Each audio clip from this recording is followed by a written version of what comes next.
And I would imagine you could make it into a decent field, although I've never tried. But plumber's hemp is real cheap. We are live, by the way. Just put a little live session here. I'm just talking about teddy bear fur and its many uses in wargaming. He was just talking about where he first saw it being used. It is quite popular today. A lot of people using it. I'm really considering looking into it myself and throwing some pieces of teddy bear fur down and see what happens with that. Yeah. I imagine you'd have to spray it and then brush it, because otherwise I could see. I mean, it's all going to just clog up, isn't it? There's got to be a technique for doing it, unless you just dry brush it. And I'm not sure you'd go about doing it. I suppose if you soaked it in a dye and then let it dry naturally, it would spring back. Yeah. But paint, if you just put ordinary paint on it, would just all clump in big clogs, wouldn't it? It wouldn't look natural anymore. It'd be just in great clumps. I'm assuming. Yeah, I've never actually thought about it. It can't be difficult. There's got to be a little technique to it. Yeah, there will be. There'll be some simple way of doing it. I would imagine you have to keep constantly brushing it, and then, I don't know, dry brushing it so that you're not clogging it up with paint. Yeah. Well, you'd have to build up the colour gradually. How about like a toothbrush? Really watered down paints, like browns, greens, yellow, whatever you're working with. Using a toothbrush, dipping it in there, and then just going really heavy and getting that color going on it. It won't clump. I imagine that would be a good effective way of doing it. A little toothbrush. Yeah, that will probably work.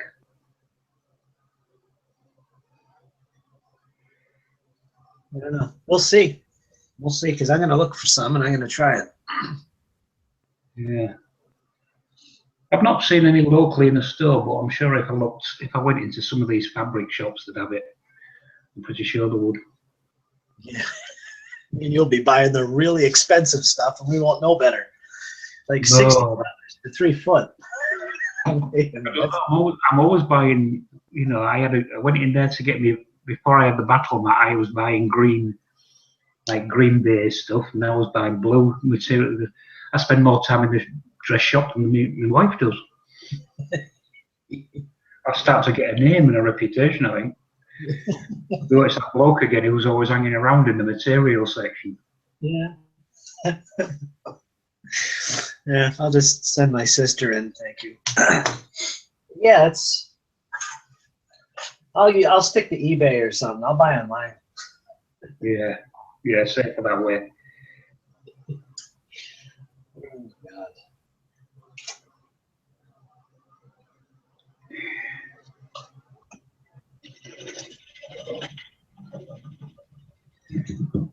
Right, next. And hey, folks, today I'm working on something completely different. Look at this. Put the camera on me. Look at that.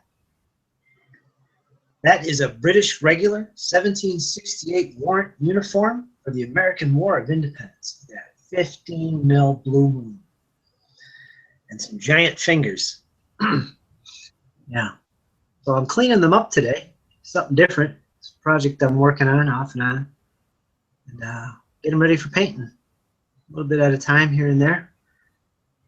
On top of my Russian musketeers, which I'm also working on. Of course, Ian's also experimenting today. He's working on actually painting his figures after he puts them together, something he hasn't done yet. No. I'll show you, man. I'll tell you.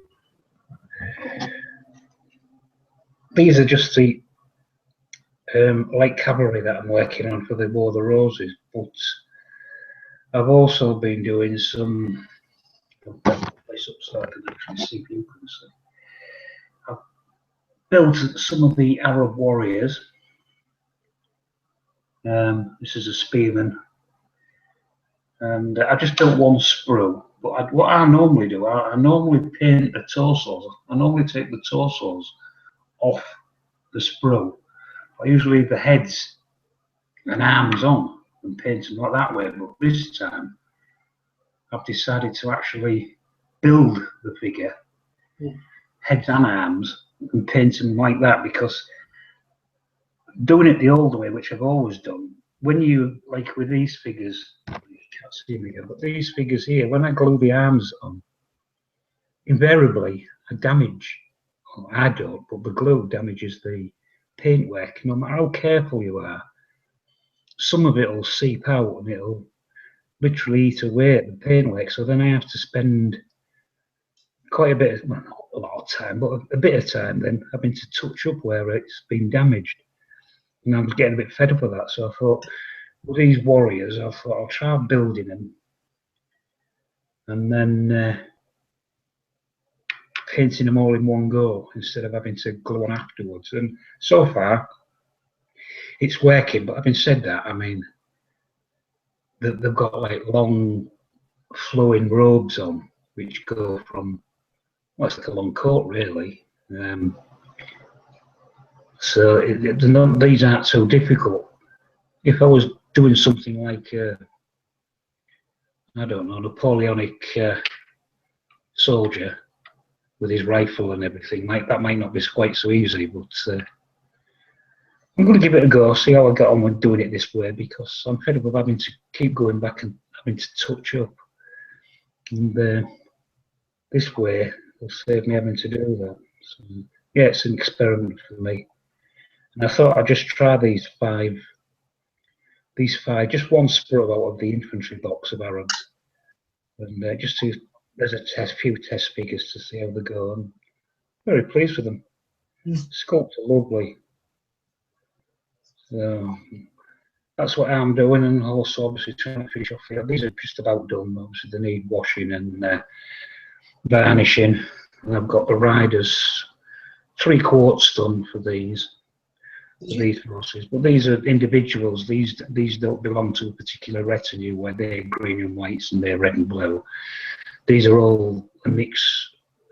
These will be lesser lords or spears for hire, that type of thing. So that's what they'll be for.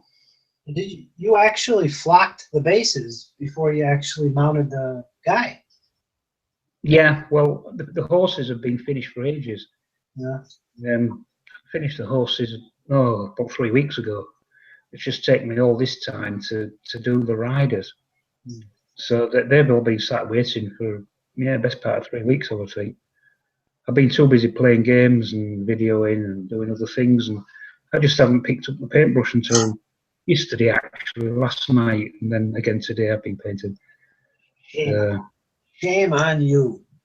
I know, but sometimes you just want to do something else, and I was enjoying playing the games. I've been playing a Blue Charade CW, I've been doing Line Rampant, and I was enjoying myself. Plus we've had lovely weather, which was too nice to be staying indoors. So I'm afraid the painting took a bit of a backseat. Yeah, I hear you on that one. And of course numbers are down tonight because the European UEFA 2016 football championships are on the go in France at the moment, and England, Wales and Northern Ireland are all involved, so a lot of our regular people will be glued to the televisions now watching the home countries. Yeah, which is fine. Yeah, I watched the England game last night. It's I should probably be sticking to England, I would think, when they play. So that means probably just 3 games and then we'll be knocked out. It's usually standard for us.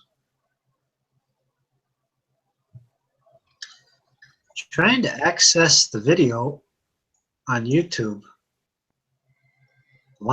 this one right here, the live one, but I can't seem to find it. I'm logged in.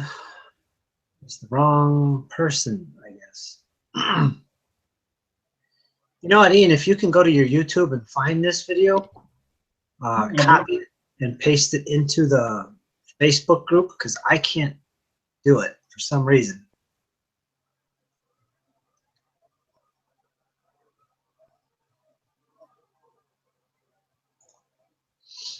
Just go to your YouTube channel. It should be in your subscriptions list. No, it's not. No? No. Not at the moment.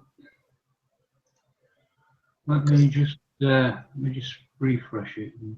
It's public and it's live, so it should show up live on YouTube.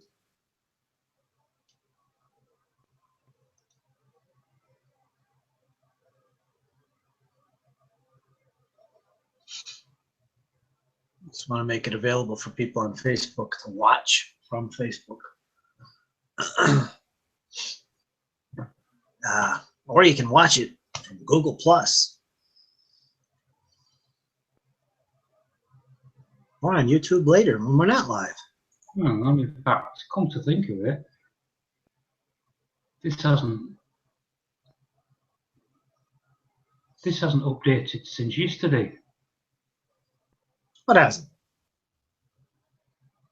What? YouTube channel. The videos that are showing are a day old. So I wonder if there's a problem.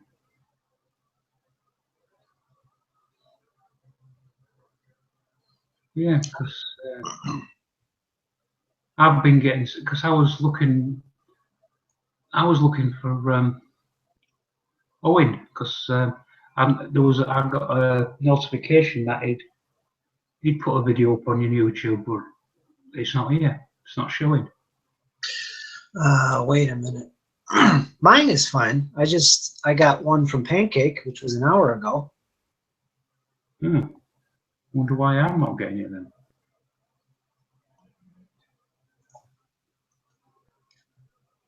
Well, I think I can get the link.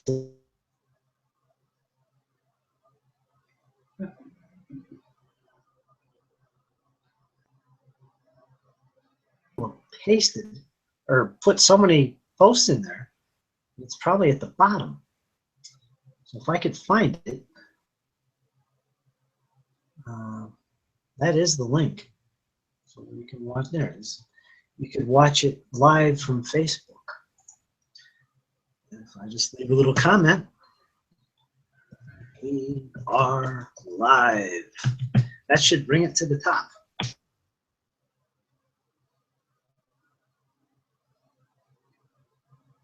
Yeah, I've got a notification in my email about it. I'm no wins, but they're not showing up on my YouTube page on the subscriptions. That's odd. I've got nothing since yesterday. I've just looked now. It all says 1 day ago. So for some reason, I'll just click out of it. What about my Crossfire review for Dash of Alarm? Well, I got that. I clicked on that from my email. That's what took me to it. So let me just reload the page.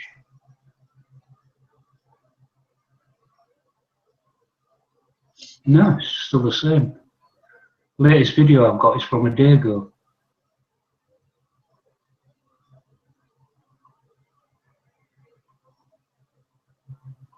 But if I click on the email,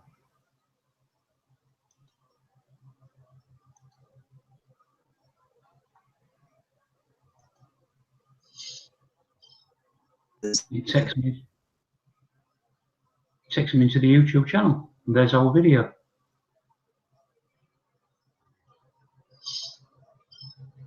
It takes me into the YouTube channel. And there's our video. Yeah. That was it. Me doing that live then. So wonder why it's not showing up on my YouTube.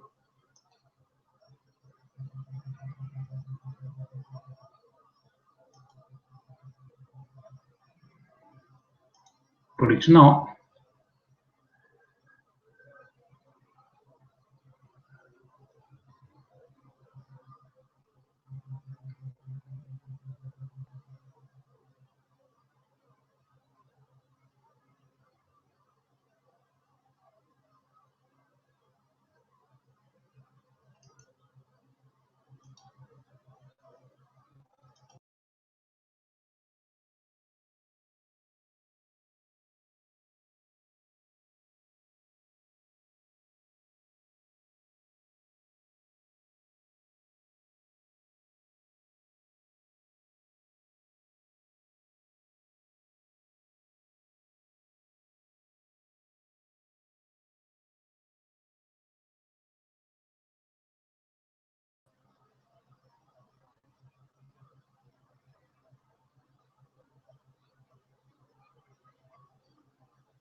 I'm assuming it's still alive.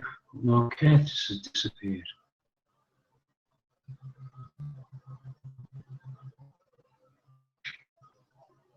My screen still shows us being alive. Very strange. No, it's my YouTube.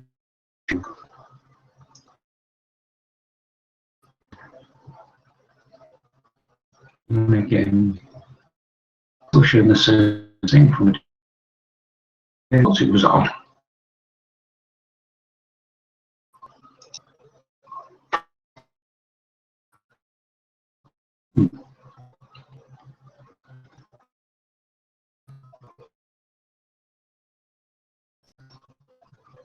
No, well, beyond that,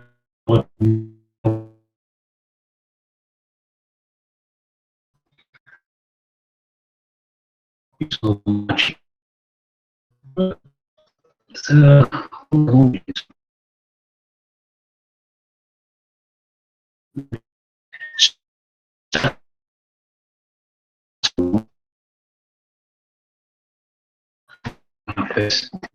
Put it down to the figure. No, the boys, especially colours, and these guys aren't affiliated with any of these retinues. These are just for lesser nobles and mercenaries, I suppose. I don't know, but having just to play about with different colours, try and keep it different from the four main retinues I've got.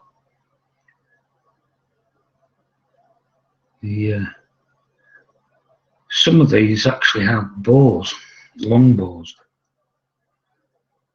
and I was considering making one unit of 6 equipped with long bows rather than lances, but I'm not sure on that. I'll just see about that. I don't want to. I don't know if in the War of the Roses they would have had mounted archers. I don't recall reading about it. That don't mean to say they didn't have them.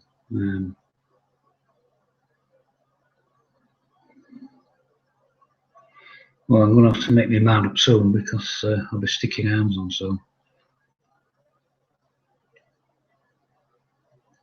We shall have to see. It's always a possibility. There's also some crossbows there as well. 4 crossbows, but only 2 longbows. Although there is another longbow in a cover, and its quivers in a cover, like a leather cover. So I suppose you could have them with the lances and have them strapped onto the horses and give you an option as using them as, instead of using them as light cavalry and lancers, use them as horse archers.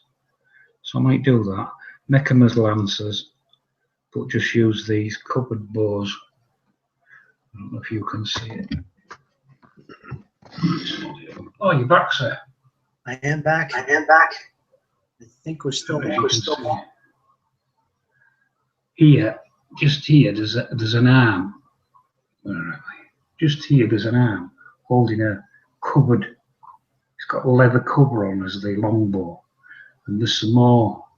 There's another covered longbow here down at the bottom, and some covered quivers where they're like wrapped up in some sort of skin or leather, protecting from the elements, I suppose. So I could fasten them to the horses on 6 of them, and then given them, I could have the option then of using them as horse archers as well as depending on which way.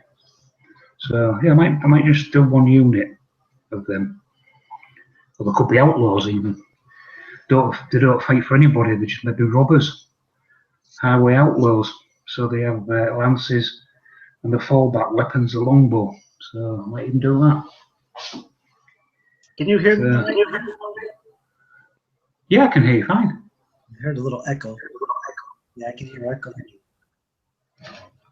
That's Yeah, probably I dropped out the chat because your picture just frozen, and I was talking to myself. But then when I came back, you'd gone. I thought, oh, he's cleared up and left me. I lost my connection completely. Yeah. It just came back now, so I think everything's good. We are live. People are able to watch on Facebook, YouTube, G+. We are celebrities. So there you go, folks. Yeah.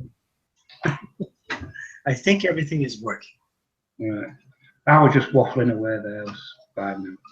Moving down the fort. I'm good at waffling. I can waffle for England, mate. Talk about nothing for ages. Anybody can do that, Ian. It's all about being entertaining while you're doing that. You are quite entertaining. Yeah. Well, I tried to be. I was going to break into my comedy routine, but you came back, so I don't have to do that now. Oh, no. Well, anyway.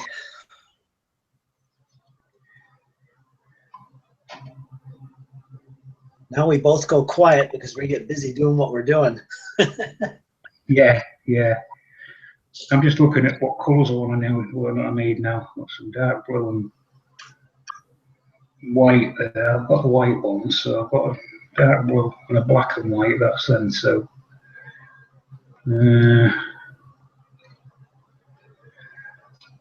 he could be red and black. Go ahead, Ian.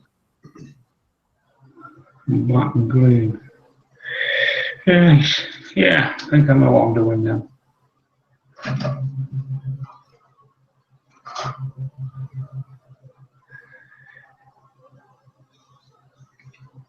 I do have the Q&A app open, just in case. Okay.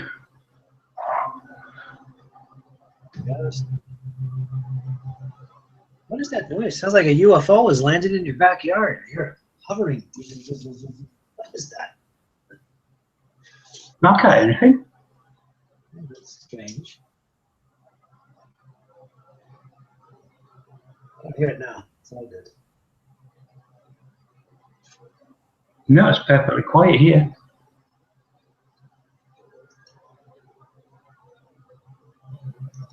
There it is again. I hear it. What is that? Anyway, it's part of the internet. No, it's not me. Not owning up to that one. I'm not making no noise here. So I don't know where you're getting that from. Yeah.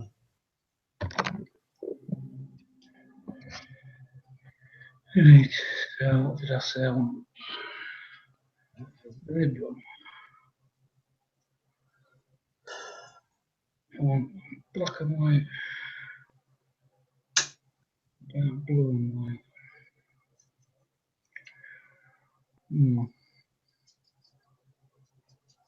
So anyway, I just got my Blue Moon 15 mil in.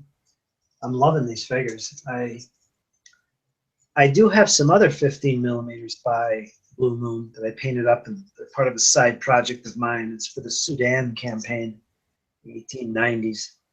And I love them. They're beautiful figures. And they're actually the bigger 15s, you know, like what you would term 18 millimeter figures. The detail is really nice. I think they would match up well with AB miniatures, although I've never actually had any ABs.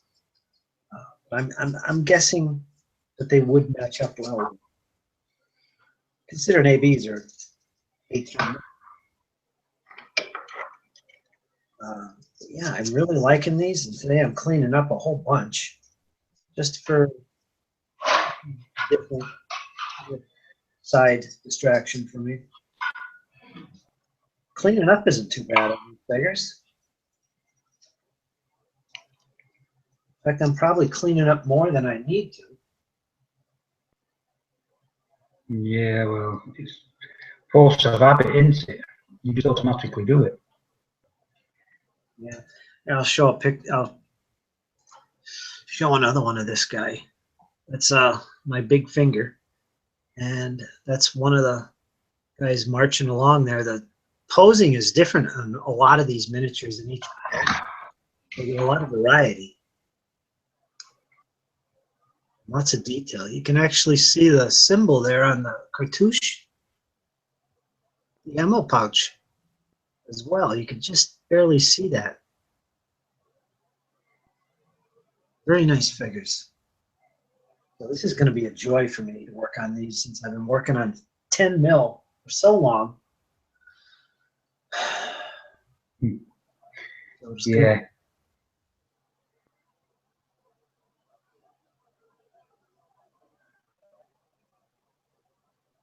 I'd like to do, I actually would like to have a period for each different scale of miniature. I'd like to do one for 10, which is Napoleonics. I'd like to do a period for 15, which I do, my World War II and my Ancients, American War of Independence. I'd like to do one for 28 as well, but I have no clue what that period would be if I do opt to do a 28 millimeter scale.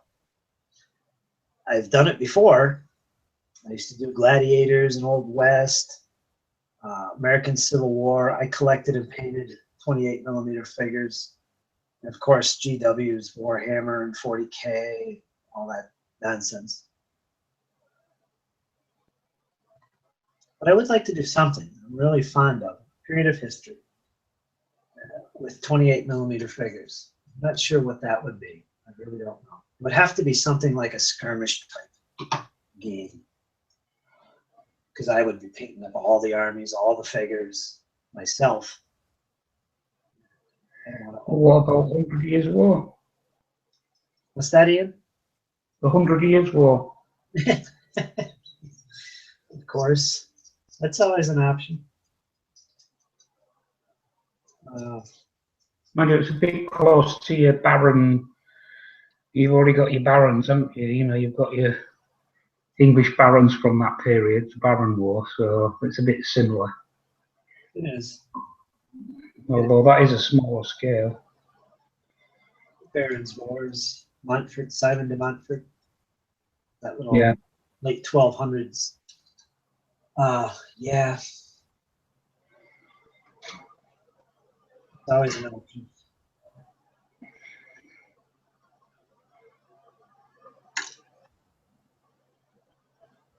But it would have to be something that I could do small scale. What that means, I'm not sure. Skirmish gaming could be anything from lots of small units to one guy equals one guy. Doesn't figure, it could be anything. So I don't know. But we'll see. It's just something I was thinking about this morning. Like, wow, wouldn't it be nice to do a different period with the different scale figures all together? Well, there's always American Civil War in 28 mil. Oh, God. That I would do in 10 mil. Because I would prefer to do that as big, full battles. Yeah.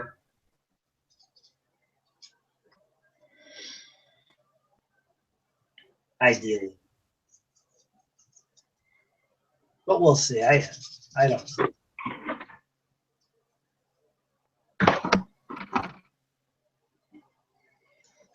I don't know.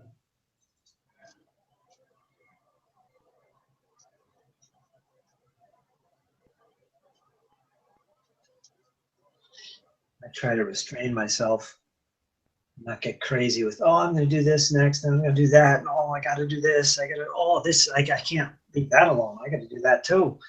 I try to restrain myself.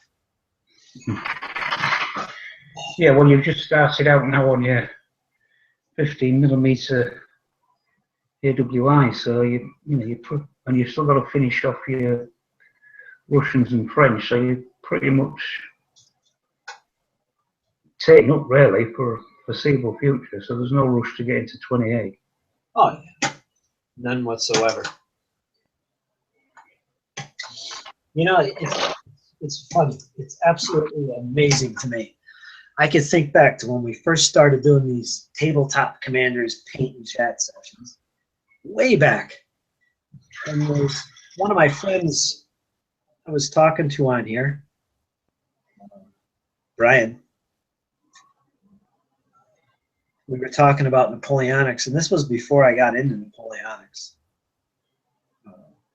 I remember telling him, you know, I'm never going to get into Napoleonics. It's just something that is so huge, so big. I can't envision myself doing it. And we joked around about that. The abyss that is Napoleonic wargaming. How I wouldn't do that. And then I found this set of rules called Blucher, or Blucher, depending on how you want to say it. And the way he introduced cards into the game. And I kind of pricked my interest. And this was right when we were just talking about, I ain't going down that road. There's no way. I got the rule book. I got the cards. About a half an hour of reading the book, I set up a battle. I played it. It was fantastic. Really fantastic. And that's when I started thinking, Napoleonics. Okay, wait a minute. This is not good. And then when I started looking at 10mm figures, I don't know how that came about, but it did. I decided to take a shot and buy some of these 10mm figures, just enough to experiment with, and the rest is history. Very quickly, I went from saying, the abyss, I will never go there. Napoleonics, nope, not me. It's just too much. Now here I am with a massive 10mm army that is still growing and will continue to grow well into the future. I am hooked, and it has changed a lot of my attitudes about wargaming. In fact, this whole little, I don't want to call it an experiment, more like a journey that is Napoleonic wargaming. It's changed a lot of my thoughts about wargaming in general, and made me rethink a lot of things. And a lot of that you guys are seeing now on these tabletop commit. You know, somebody could watch these paint chats from when we first started, which was what, July last year, and watch my journey. It's quite entertaining and interesting. I think we all have a journey on here. Yeah, we all have big plans and what we're going to do, and it's interesting to look back and see what we said and what we actually do. Yeah, how things have changed. And I bring this up because it is kind of like closing in on our 1-year anniversary of the Tabletop Commanders.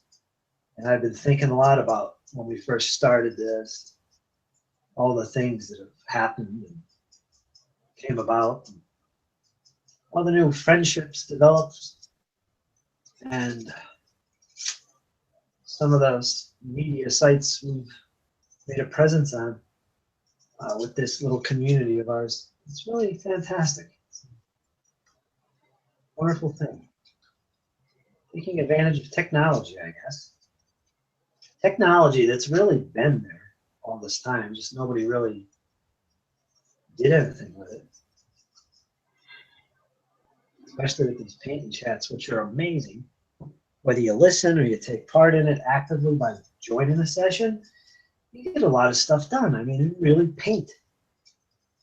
And one of my friends that was on here, another gentleman, he had a wonderful saying about this. And he'll know who he is if he watches this later, but his saying was that it's paint and chats, making painting a social hobby. And that just hit things right on the head. That is exactly what it is. I think painting miniatures in this hobby is pretty much a solo thing. You know, I think we all can relate to that. It's kind of something you do when you're, you know, alone. Turn on and listen to a podcast or music or TV show or something. That's about it. But these little hangouts we do, it really makes it a social hobby now. We look forward to getting together with friends and sitting here painting and chatting about the hobby and God knows what else. And you get so much done, and it's enjoyable, and it's social. And I think that's the magic of these things. in the past year, I know there's quite a few groups on Facebook and Google that are doing this, that are hosting events and communities that are built around paint and chat sessions. There's a few of them, and it's really getting popular. So it's wonderful to be part of that, and to see it grow, and to see more people do that, and spread the news about the social hobby known as paint and chat. That's fantastic.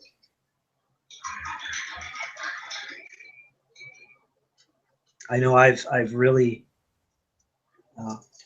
changed my attitude about painting figures now. I really enjoy it. And anyone that knows me from a year plus ago knows that I hate painting. I hate painting miniatures. I just want to get them done and on the table and play some battles. Well, I've changed completely. I actually really enjoy painting these figures now, and a lot of that is because of these paint and chats. I've met a lot of people that love to paint to begin with and learned a lot about the hobby and enjoyed socializing with these people to the point where I'm enjoying painting figures just for the detail and the research that goes into them, and it's become an important part of the hobby for me now. You know, it's a great thing. Plus you get loads done. Exactly. That's really what it comes down to, getting a lot done. And it's been a good ride. Because when you see look at the screen and you see everybody's heads down and the brushes are going, and you're not doing anything, you feel guilty. So you think, oh, well, let's get my backside into gear and get something painted. Yeah. I don't know what it is. It's like the conversations go better when you're actually sitting here painting, as opposed to just sitting here staring at the screen. It's just like, yeah, well, you don't have to. You don't have to look up at the screen, do you? You can just merrily paint away. Yep, I'm not looking at the screen, not at all. And awesome, what can I say?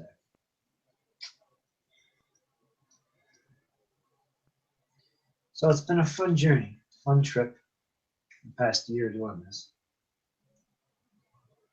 Watching a community on Facebook grow with tabletop commanders. It's really fun to see happen. And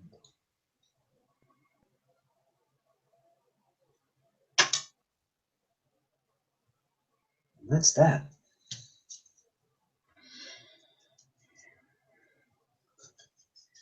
Yeah, it's all good stuff. We all enjoy it.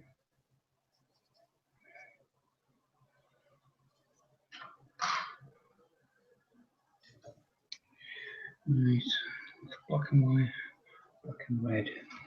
Yes.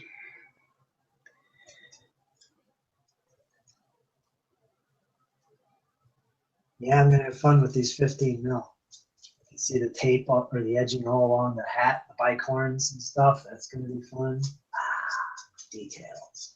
Remember, folks, I've been painting 10 mil for a while. I've been not painting a heck of a lot of details like this. So this is going to be enjoyable.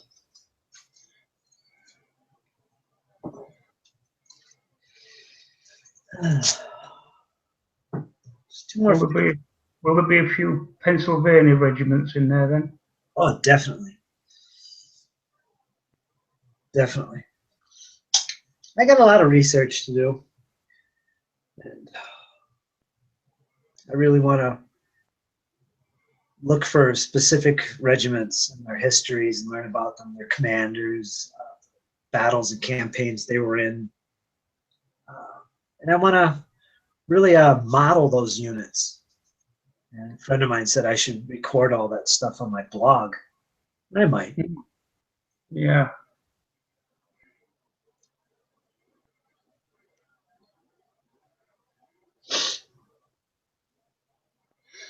You know, show some of the pictures from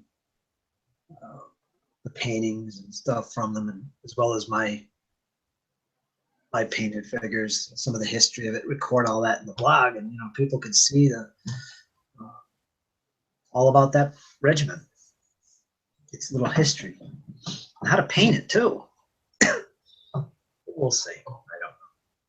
I have such a busy life. I have barely enough time to sit here and paint anything. But we'll see.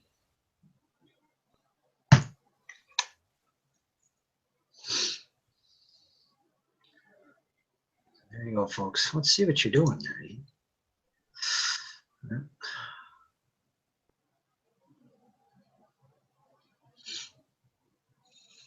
Ian just put on a battle report, lying rampant.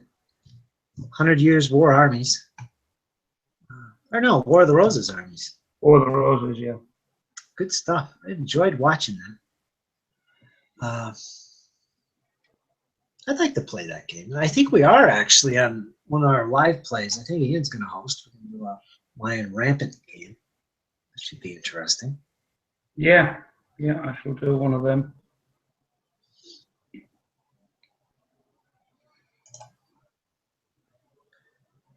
Looking red. Looking red. Yeah. Looking blue. I love painting 15s. I started off collecting 15 mil. They were really my first scale. But yeah, I'd say that's my single favorite scale to work with, to play with, to paint. And I know back in the 80s, some of the designs and the sculpts were quite questionable at best. But nowadays, they're fantastic. And like I was just showing, these blue moons, they're nice. And I know ABs are spectacular, even better. But yeah, it's my chosen scale. I like 10 mil because you can get the mass effect using the same base sizes as 15 mil figures. It's just an impressive looking sight with 10 mil. You can't get that in 15 unless you make the bases bigger, have a bigger table, and so on and so forth. It's not practical for me. So with 10 mil, I'm going all out. I'm going for that massive look.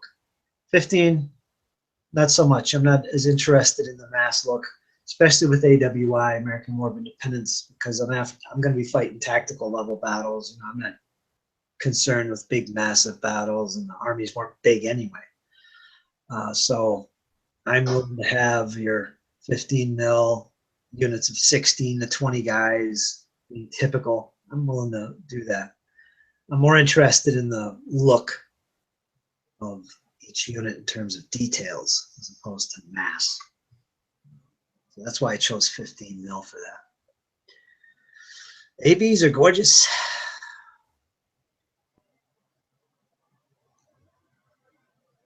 Yeah, AB miniatures are gorgeous, definitely. And yeah, the detail on some of those 15s, they're just like the 28s. And they could take just as long to paint. The thing about 28s, they will always take longer to paint no matter what, simply because it's a bigger surface. There's more to paint. It's not so much the detail, there's just more of it. 15s on AB, everything is there on the AB figures, but much smaller. So I don't know if that makes it easier to paint or if it's just as time consuming as the 28s. I don't know. According to Jeff here, it takes him just as long to paint an AB. I've never had AB miniatures actually, so I don't know, but I've seen them. I don't know what else to say about them. I'm not sure they make any American War of Independence. Oh, I don't know. Never done them 15, so. I don't think they do. I think they do Napoleon. They might do War of 1812. Napoleonics. Gavin, our resident AB expert, would be able to answer that one. And I'm sure he'll watch this later and leave a comment. Yeah.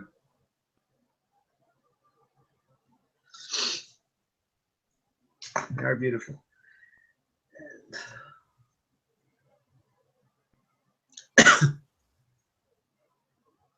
One thing about these blue moons. The guy carrying the flag. I'm not used to it. It's been a while since I worked with 15s. But boy, the pole on these standard bearers is huge. Cripes. Camera on me. That's pretty long. Yeah. Got 4 of them, 2 per regiment. With the King's colors and the regimental going. That'll be nice. Got 2 drummers and an officer.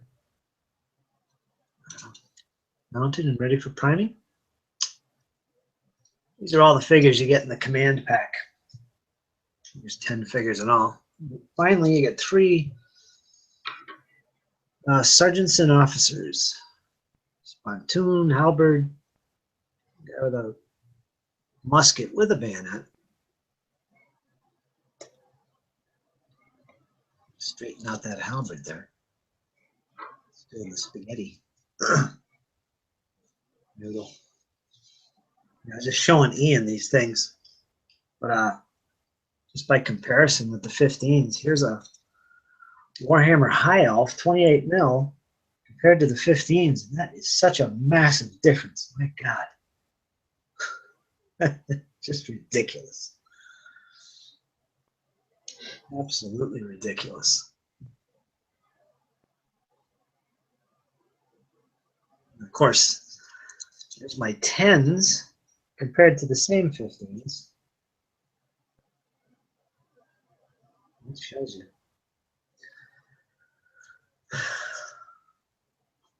Quite interesting. So I got 2 more 15s to clean up, and then I'll put them aside. Put them on some cardboard for priming some other day. Paint up some of my Russians. Take the camera off me.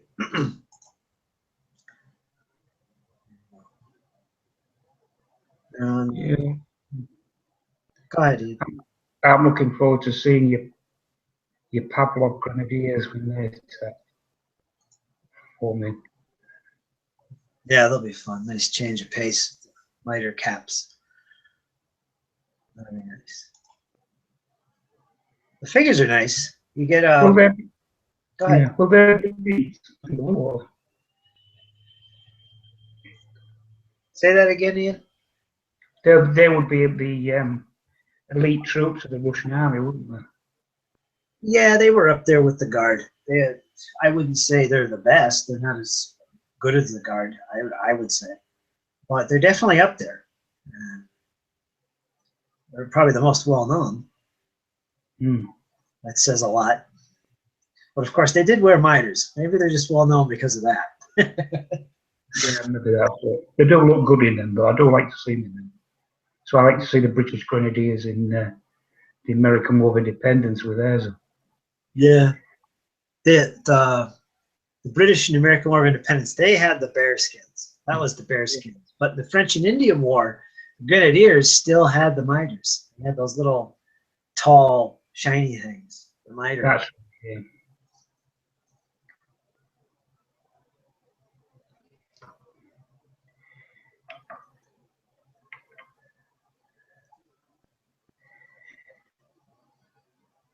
Yeah, they'll be good.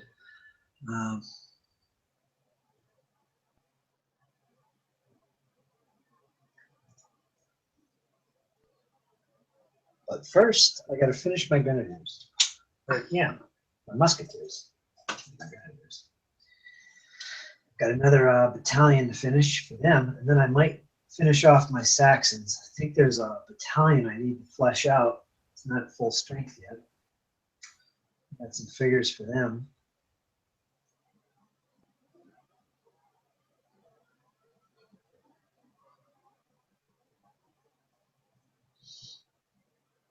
Well, I got my figures ready. Straight from old globe.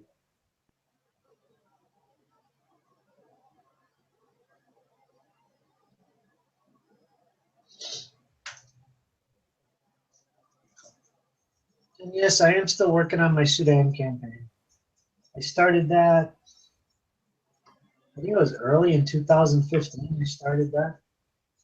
And I managed to get one British regiment finished and to start on some of the Mahdi stuff. Not the Fuzzy Wuzzy units, but the other guys. But they're another little side project. I do love that period of history and tinker with it now and then. So it hasn't disappeared.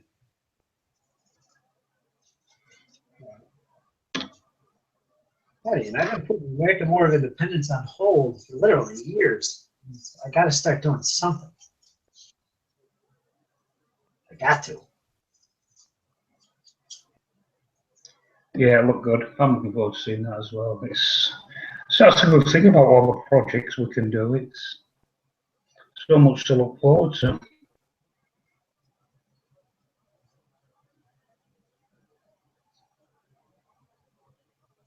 Well, you're going to do the AWI too.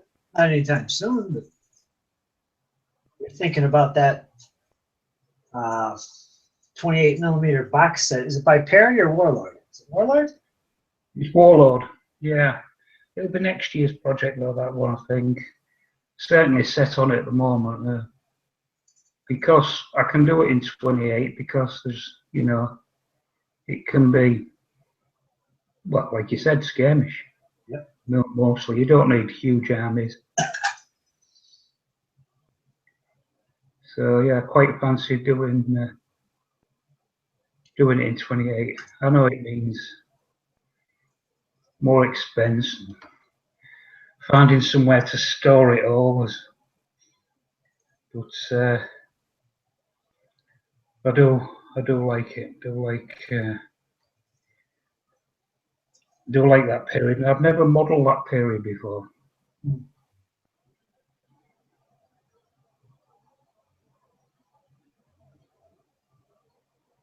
It's one of those periods of history that has a lot of information on it, military or otherwise. There's a lot out there that you can learn and draw from for inspiration and knowledge, which is good.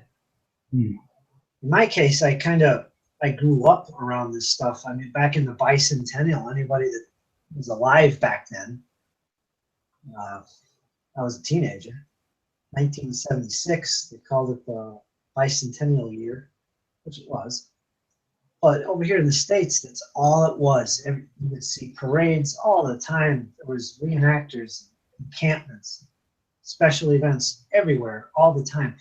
They even painted the hydrants. You know, the fire hydrants that you see in the streets and stuff?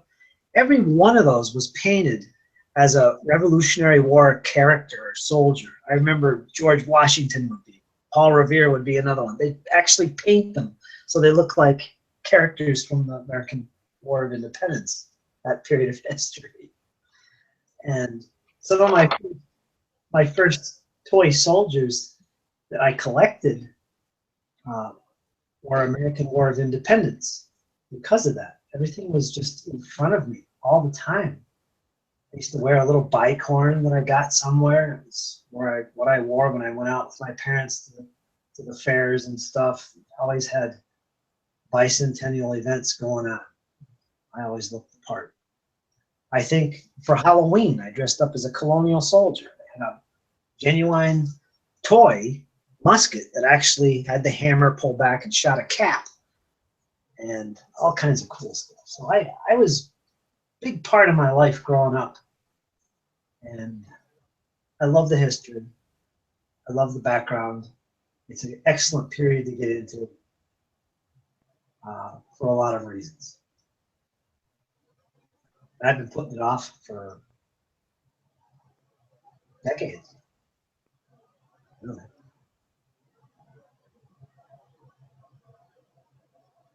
That's my story.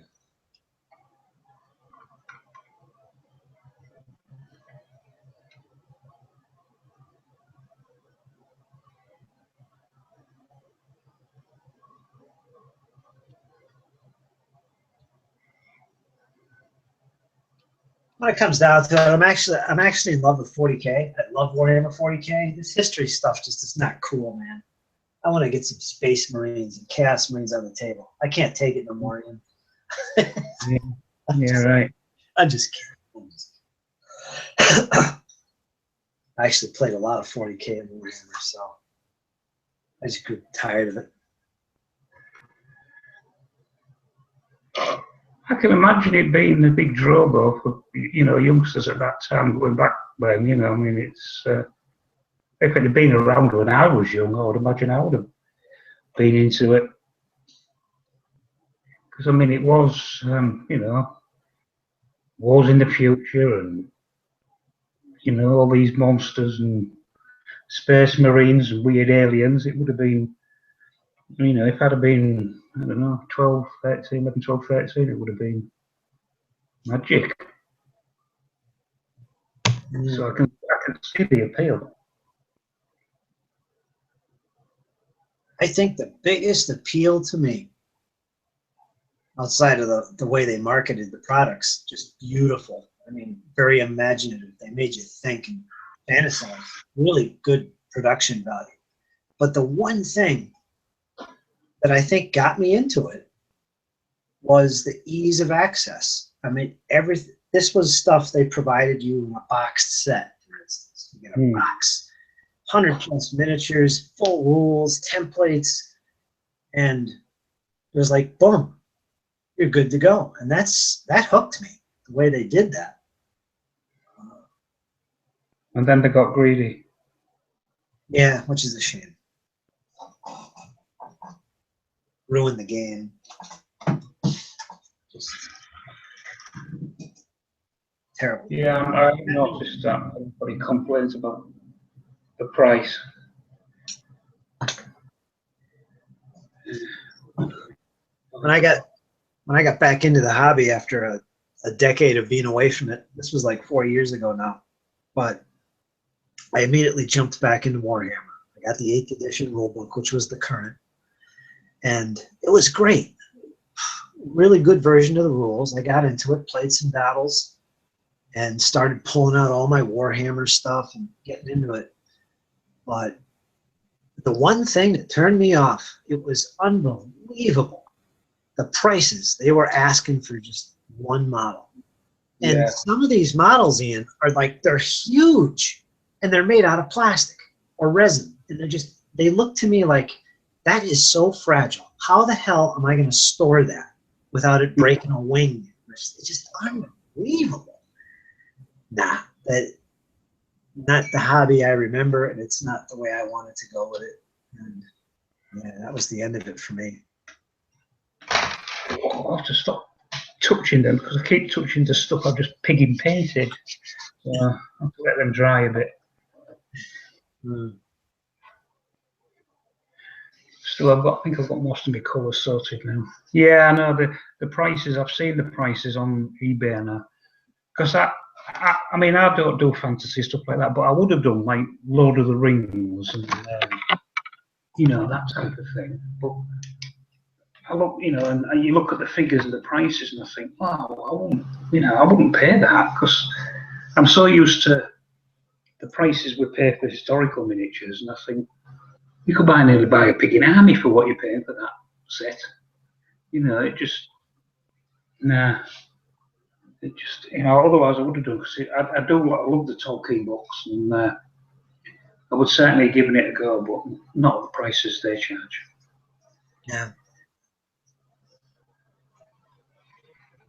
The Lord of the Rings stuff looked really good and fun, but I stay away from licensed stuff because that stuff, its life expectancy is short. Eventually, that license is going to run out. It's no longer supported by the company, and it's the way it goes. It's like that with Star Wars and Star Trek stuff. I steer away from it because of that. I mean, I'm not the type to play a game no longer supported by the publisher, manufacturer. It just seems like the game isn't what it used to be. It's not alive anymore. It's you won't find any more new products. Don't expect any. It kind of kills it for me. Too expensive. Yeah, it's a shame, really. It's, I mean, it's not as if it's pocket money toys, you know, prices for kids to get into it, is it? It's, you know, it's adult prices, not kids prices. Yeah. It's going to get to a point where you have to be single, no girlfriend, no social life whatsoever, and a top-end paying, high-end paying job to be able to support your hobby in GW games. That's pretty bad. Yeah. Well, given the choice, I think I'd sooner be sat in the pub with some blonde on the arm. You know, I'll go that route. Yeah, there you go. Or stick with his problem solved. I think it's great that you got games like Lion Rampant, for instance, or Dragon Rampant is what I mean. A fantasy version. I think that's great because I've been pulling out a lot of my fantasy stuff lately and looking at it and thinking, wow, I could play Dragon Rampant with this stuff. Some of my old Warhammer stuff. That would be fun. I've yet to do that, but you know, I wish that was around back then when I had more stuff. But if given the choice, I would always choose something other than GW. That's just my personal thing.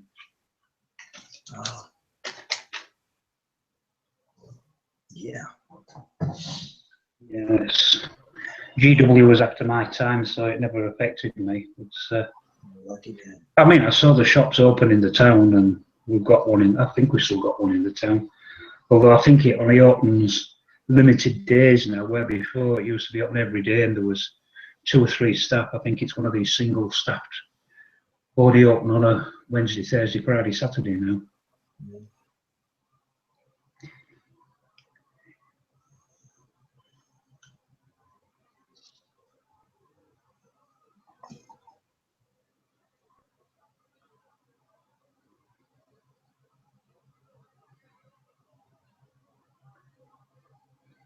Got to get some cardboard here.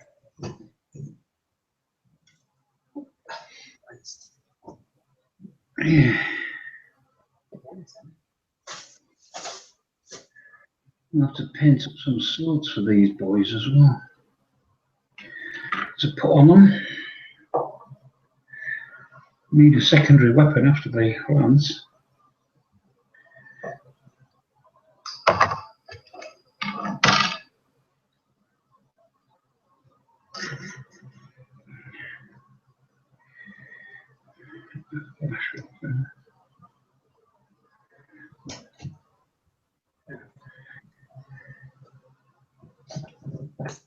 I think the one thing that really got me back into the hobby, right around that time that I was fiddling with Warhammer 8th Edition, the one thing that really hooked me was Flames of War. I mean, I have to say that I have a connection with Flames of War that's probably different than most people because it's responsible for getting me back into the hobby. Up until that time, I have never seen a historical game produced, marketed, and sold similar to what GW does. Battlefront did that. And when I saw that, I was like, wow, that's great. Everything is provided for me. Here's a boxed platoon. Here's a boxed company. Here's all this stuff. And it looked great. It looked really, and that drew me, much like the GW stuff. But it's historical based. Anyway. And it's one of the reasons I really love Flames of War, because it's marketed well. You have to admit, they do a great job at that. And this is historical. And back in the day when I was in the gaming for the first time, you didn't see this stuff. Nobody did that. GW did, but there wasn't any other companies that did that. So that was, after 10 years away from the hobby, that was great. I said, wow, this is interesting. I like it. I'm excited again. And that got me back into doing stuff with historicals, which I've been doing now for 4 years, or going on 4 years. And I'm glad I did. Yeah. That's what you need, isn't it? Just something to stimulate you again. Yeah. And I still play Flames of War, although I'm not as focused on it as I used to.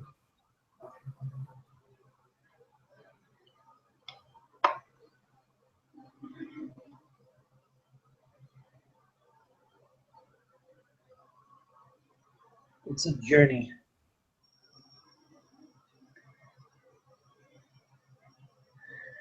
Hmm.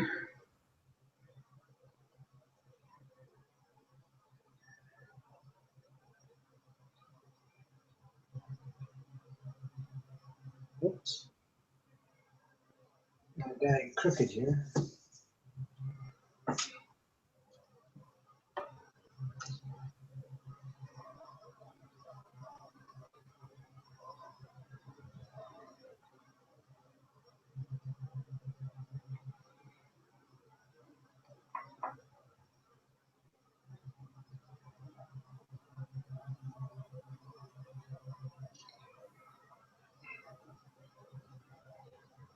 I'm not crowding these figures too much. I'm putting 3 on a piece of cardboard for painting.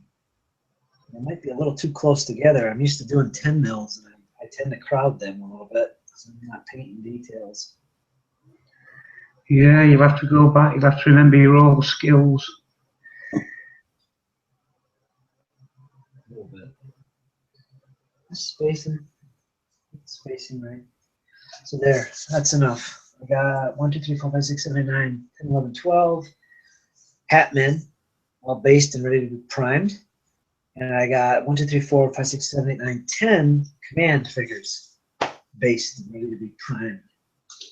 So I'm done with that. Set them aside. Show you a picture here. It's an idea what I'm talking about. Oh. That's what I'm talking about. Yeah. Yeah, you can get into them all right.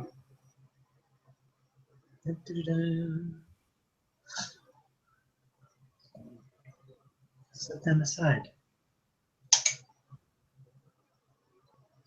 I'm going to go on my painting tray next time.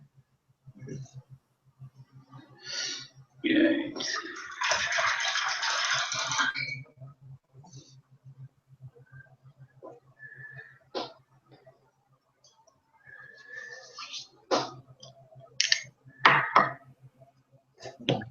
Tray.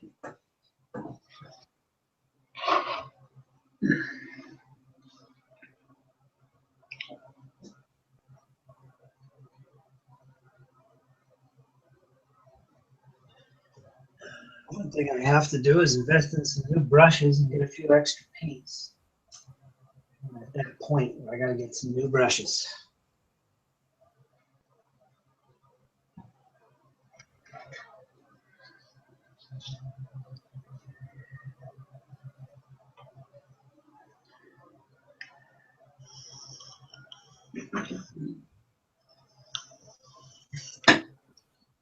Because the brushes I got now, it's like 1 or 2 hairs on each brush left after all this. And I bought a couple of new ones within the last month. Did you? Still okay, these, yeah. The others are about giving up. They've lost the point. And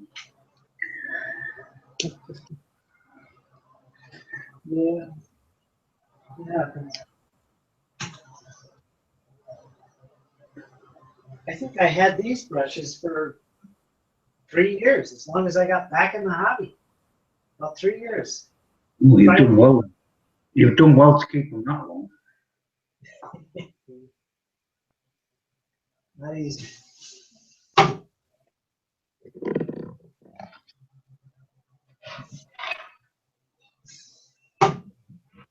What is this?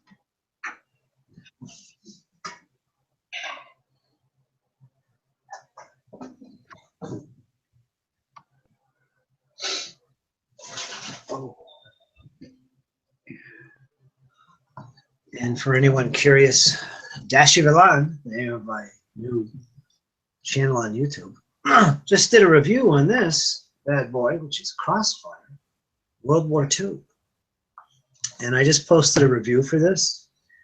I'll probably do some more with this, like a battle report, or maybe even a live play if I could figure out how to do this game online live on a Google Hangout like this. There's a few things that I have to work out. I think it can be done. Very good set of rules. I do recommend it if you are interested.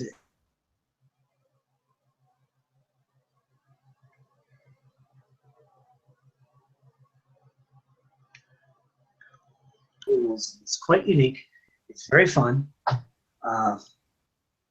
If you're not too worried about details, good game to get into. If you like a fast-moving game, excellent game to get into.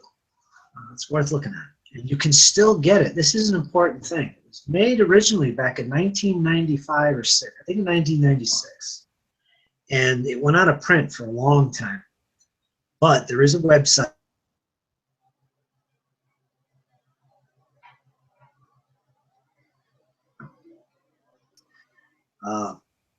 And there's all kinds of stuff there. Links to the Yahoo group, which is huge and still quite active. Scenarios, links to where you can buy the rules currently, because they have been reprinted. So the game is still alive. It's still out there. You can get it and keep on playing it. So look for that. Just check out my channel, Dash Vilan, and watch the review. And you'll learn a little bit more about the details of that set of rules for World War II. Just a little channel plug there. Yeah, don't do any harm. Of course, there's Ian's channel. Hey, Ian, what is the name of your channel? Is it just the Diamede? It's 28mm Journey, and the other one's Saga of Bilari, my blog spots. But my channel, yeah, just my YouTube channel is just the Diamede F16. Yeah, F16. There you go. Good stuff on there. You can. It literally is about Ian's journey in the hobby of wargaming. There's a lot of train stuff in there, especially from time in the past. That's where he's coming from. Yeah, he's done a lot on his journey in miniature wargaming, and he's got all kinds of things in there. And you can watch him grow in the hobby, literally. As he I've created some playlists now. So, and actually the railway ones on it, I think there's 39 of them, but the soldiers and battle reports, there's about 200. Really? So, yeah. So you can see which way it's gone, you know. Yeah. Again, I've said this before. There is a community on YouTube of wargamers. It's a pretty close community. Everybody knows each other through YouTube, like leaving comments and watching. There's quite a few of us on YouTube, and that community is centered around those pages, those channels, like Dreadland, for instance. And there's a bunch of others. But Ian was always one of mine. I've always watched his stuff. And, you know, in the beginning, it wasn't, you know, the greatest, most interesting stuff you can imagine. You know, just getting into this. Where's the hardcore of wargaming stuff? Yeah. But I've been subscribed to Ian's channel for years. And it wasn't until last year, maybe a little before that, that we started communicating a little more and following each other and commenting more often. And we're both part of this community, wargaming. And that eventually culminated in the Tabletop Commanders. What's going on now? His channel's worth checking out because he does have some stuff on there that helped me when I was coming back into the hobby. Some inspiring stuff, some interesting stuff, especially maybe 1-2 years ago. Yeah, about 2 years ago when he really started doing some interesting experiments in gaming online. One particular event was a battle that I played live. Well, not live. It wasn't live. it's what you call a remote gameplay. Like imagine playing by mail or play by email. It was kind of like that, except with the addition of video footage. Great. I enjoyed it more than I thought I would. And outside of the fact that my army was decimated in one turn after perfect deployment, it was a great time. I loved it, and I would do it again, as long as the rules are different. But it was good fun. Me, Ringo, and Ian role-played our characters through email, video, and Ian videotaped each turn. It was good to follow. It was even better to play it. And I would love to do that again, and I'm sure we will. Yeah, well, I'll use pike and shot this time instead of my rules. Yeah, now we're talking. I could handle that. Now we're talking victory. And Ringo's head will indeed be on a pike when that day of battle comes. Sorry, Ringo. Well, I don't know. He did let you lead the field on 2 occasions, didn't he? Yeah, with the drums. Yeah, you still had your sword. It was good fun. That's another thing about these, the Hangout thing, is that it's given us some new inspiration, and to actually play games online. Besides with email and the YouTube video that's recorded and we put it up, we've actually played games live on here. You guys know about this, I'm sure, if you're watching this for any length of time. But it's opened up some new opportunities. Even now, me and Ian, for instance, and some other fellows in the community have been talking about different ideas to present and play in a game online. One that even goes so far as to take advantage of the bad quality video. How do you do that? How's that going to work? Or somehow incorporating recorded video and pictures, maybe even email into these sessions. I don't know how that would work, but there's ideas going on in here. And that's another benefit to these Hangouts. It really makes you come up and think of all kinds of ideas. It's inspiring. And I've been thinking about all things, and we'll see what comes out of that. There's loads on our blog as well, Tabletop Commanders blog. There's lots of articles in there. Yeah, there is. A lot of stuff, solo gaming, a lot of interesting articles, especially by you, Ian. You've done a bulk of the articles there, which I appreciate. Yeah, I enjoy writing little bits and pieces, just thoughts at the time and things we discuss, and then putting it into action. Like the extracts from letters in a battle, and a story that I wrote in an English Civil War battle from the point of view of one young combatant on each side. Yeah. That was all good fun, but that all came about by a discussion in one of these paints and chats. Yeah. There's a lot of articles about narrative. What's the word I've used so many times? The immersion. We wrote a lot of articles about that element of gaming, and I think that comes about from mainly because we're solo gamers, and secondly because both me and Ian are into writing. We love writing and reading. It's my focus in school, for instance, English.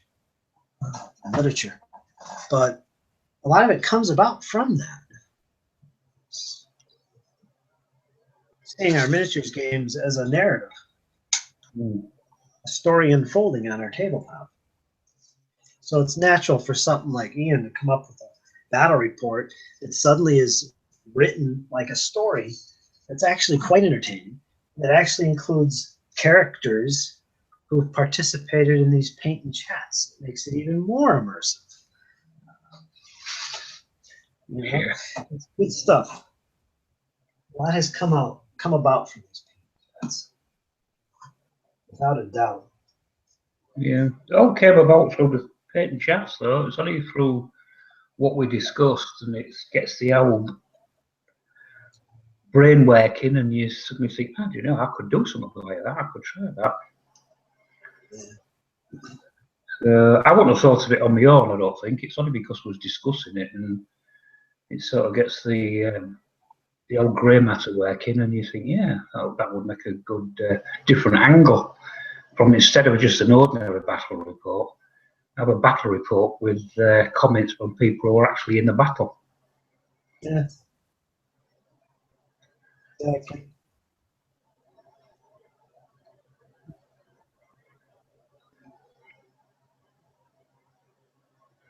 Yeah, some backpacks here I gotta finish.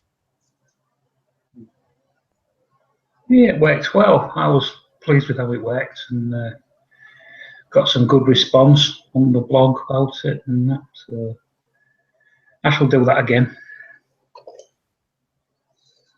Please do. Very entertaining. I enjoy it.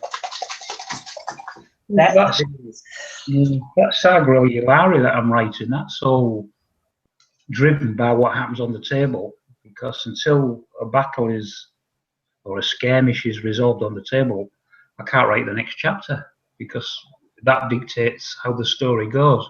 All right, I'm driving in the story, but my imagination, but what happens on the tabletop with the miniatures, that drives, you know, I might want somebody to do something, but he might get killed, or, you know, his side might be defeated, and so what I'd planned for the story has to be totally changed, and so what happens on the table dictates what happens in the story. Yeah. That's good fun as well, because you can't plan the story ahead, because you don't know what the next turn's going to be. So it's just as much a mystery to me as it is to anybody who's reading it.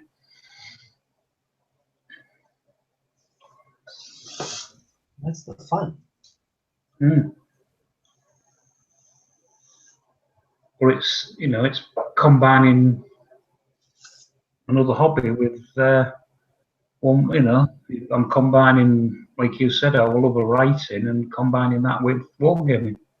So you've got the best of both worlds. You link the two. Yeah. Do you think, Ian, one of the big aspects of the way, me and you, for instance, and we're not the only ones like this, but do you think a big part of that is the fact that we play solo more often than not? Do you think that really is what makes us more immersed or more interested in the narrative, or actually take the time to focus on the narrative? I think that has got a lot to do with it, because when you play solo, you've got to have a lot of imagination anyway. Yeah. You've got to be adaptable, because you've got to not amend rules, but you've got to adapt rules to suit solo play. So you're constantly on the lookout for that. And I think you get an affinity with your figures and your terrain, and because you've had to create every last bit of that. No one's done it for you. You know, you haven't painted one army, and your mate at the club's painted the other. You've had to create both sides, and a lot of time, money, and pleasure's gone into that. And I think when you see them on the table, you're quite protective of them. You want to give them a life. You've spent all that time creating these, turning these blobs of plastic and metal into recognisable figures, or mostly recognisable, and you want to give them a character, you want to give them a backstory, you want to give them a future, you want to give them something to they're not just on the table having a big scrap. There's a reason behind it, why they're there, and why the battle's taking place, and it'll have an effect on what happens in the future. And the past might have had an effect on what's happening now. I think you think deeper, and you consider things more. It's not just a throwdown. It can be. I mean, I've done throwdown battles, but usually I like a reason. It was like a backstory.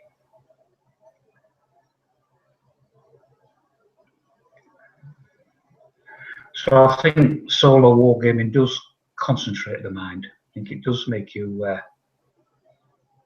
does make you think that way. And if you've got, if you've got a reasonable imagination, I'm a big reader of books, and I know Curtis is, and anybody who war games, to be fair, has got to read a lot of books, because or certainly the internet, because you've got to do the research. So the two go together, the words and the soldiers. Yeah.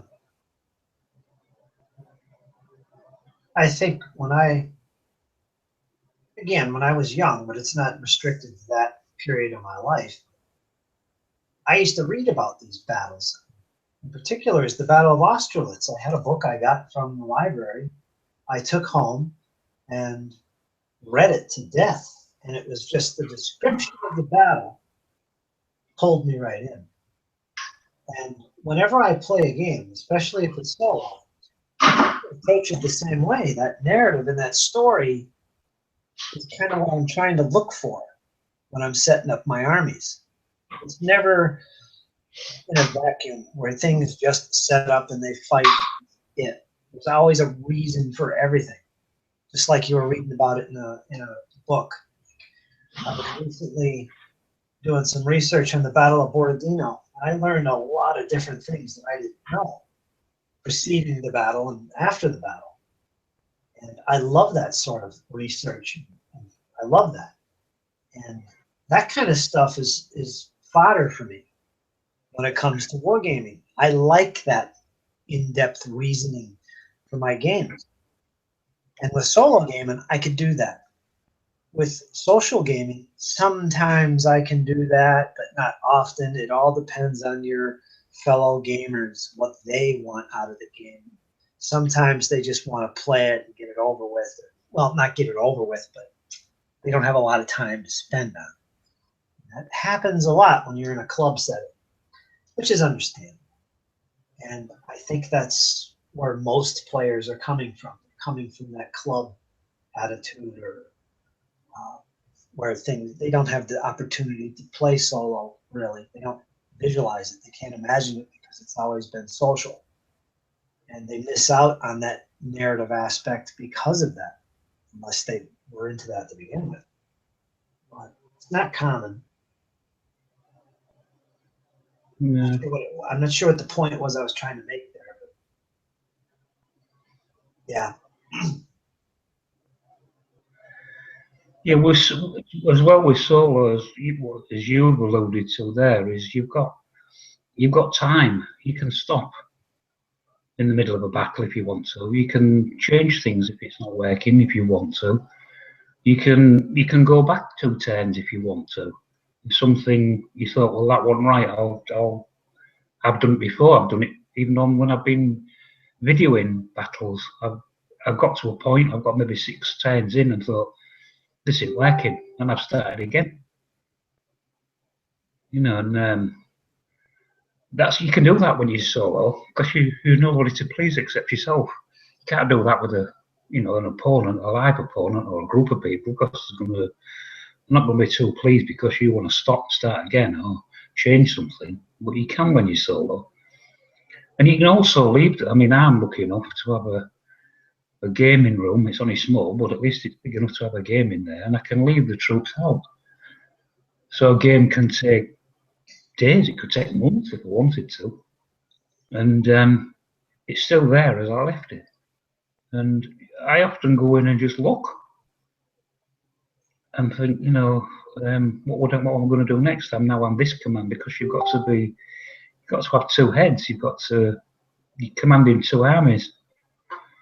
So, and you've got to do it impartially. So you try to do the best for both sides. So you've got a lot to think about when you're solo, as well as just the rules, because you can make a mistake, and if there's 2 of you, you can bet you can bet your bottom socks that the other player will say, whoa, hang on, no, it's not 2 for that, it's 1 for this, or it's something else which you've forgotten.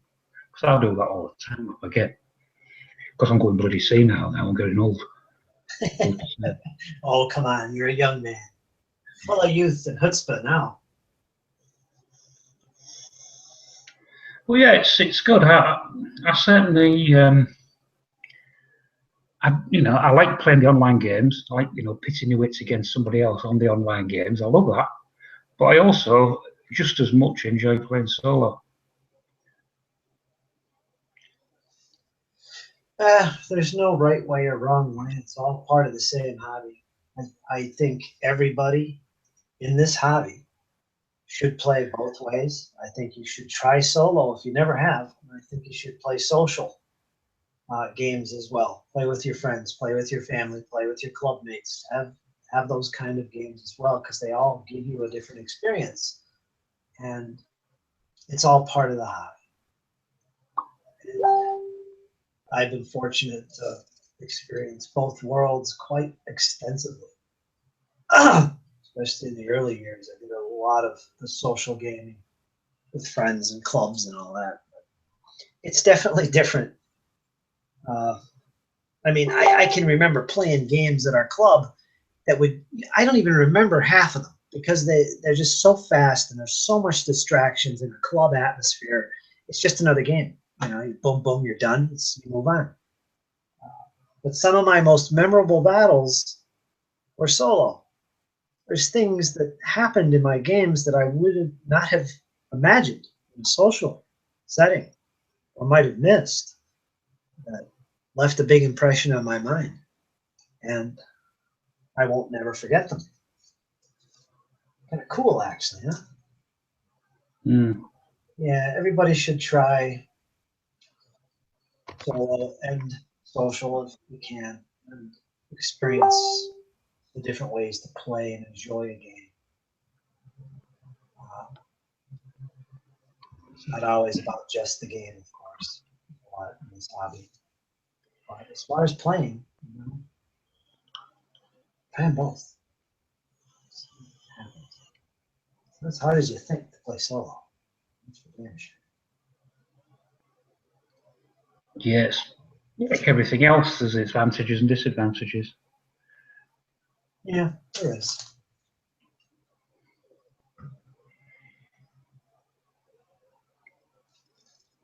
I see Neil is watching us tonight. Yeah, I've seen him. He's made a comment. Not feeling too well at the moment, which is fine, Neil. Get yourself better. We're holding down the fort for Neil.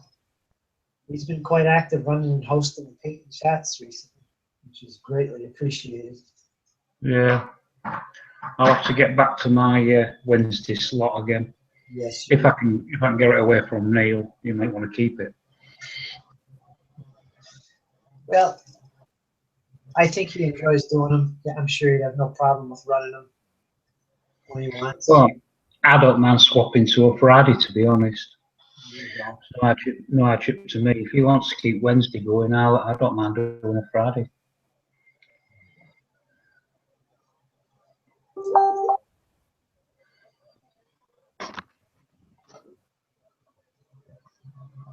Finishing off my backpacks, my Russians.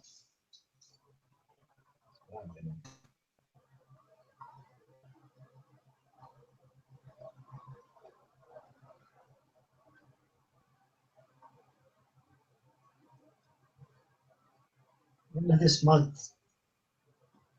End of this month? Yeah. I'm trying to host at least one live play every month. It's kind of like a club night for the community. Yeah. Gives us all a chance to play or watch stuff live. And I, for one, am volunteering at least once every month to put on a live play and host some kind of game or something. My next one will be at the end of this month. Can't remember the day. It's like the last Sunday. I'm going to be hosting a game. It's probably going to be DBA. And I might have a couple games of DBA. And if it goes over well, maybe we'll put on a little campaign. Yeah, that'd be good. That would be good. A little campaign using my rules I developed a couple years ago. And they work really good, I must say.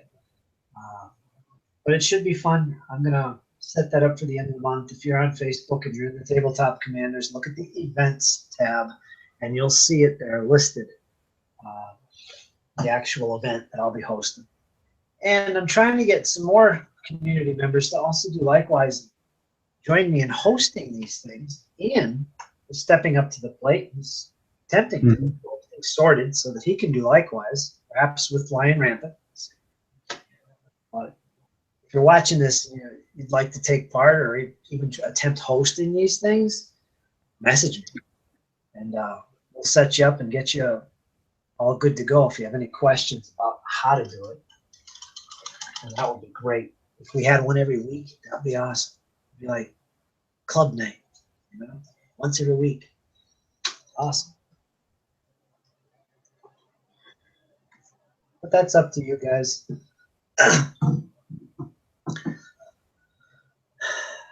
Ukraine have woken up a bit. 2-0 counterattack. It's a training game for the Germans. It's sad. See you guys later. That's from Michael, who frequents our little chats. He's all caught up in the games at the moment. Over there in the UK, Europe. Something I know very little about and don't follow. But I'm sure Ian can fill us in if he wants. Yeah, it's talking about Germany beating Ukraine 2-0 at the moment, which was to be expected, really. Ooh.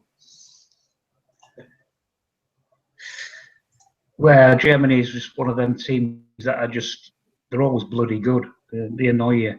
Every year they come back, you know, it doesn't matter if it's the World Cup, European Championships, they always seem to have a good team every time. It's like they've sort of ruled European football for quite a few years now. I mean, you get little spells from Spain and France and Italy, but you can always guarantee the Germans are going to have a decent team, and they always beat us on penalties.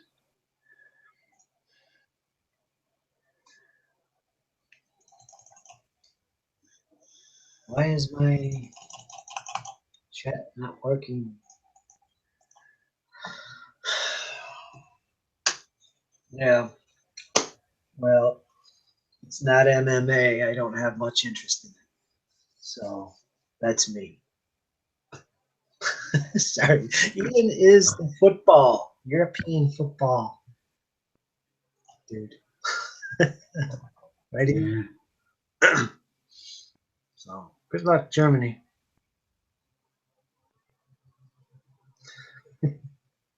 Well, they've got a good chance. I don't know who's the favourites are this year. I don't know if it's them or Spain, but I think Spain have waned a little bit now from when they were at the peak. But,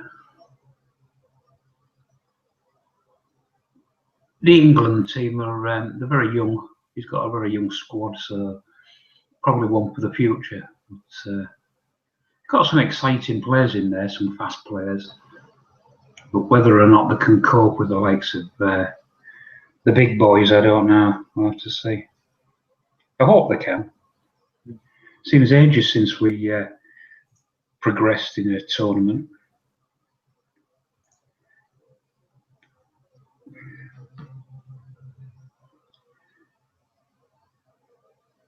Yeah, I watched them last night. I was watching England last night, and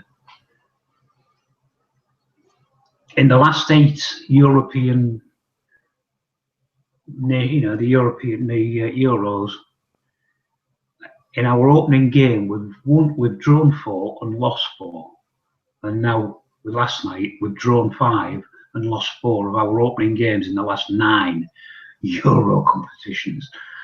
So we're not very good at the first game.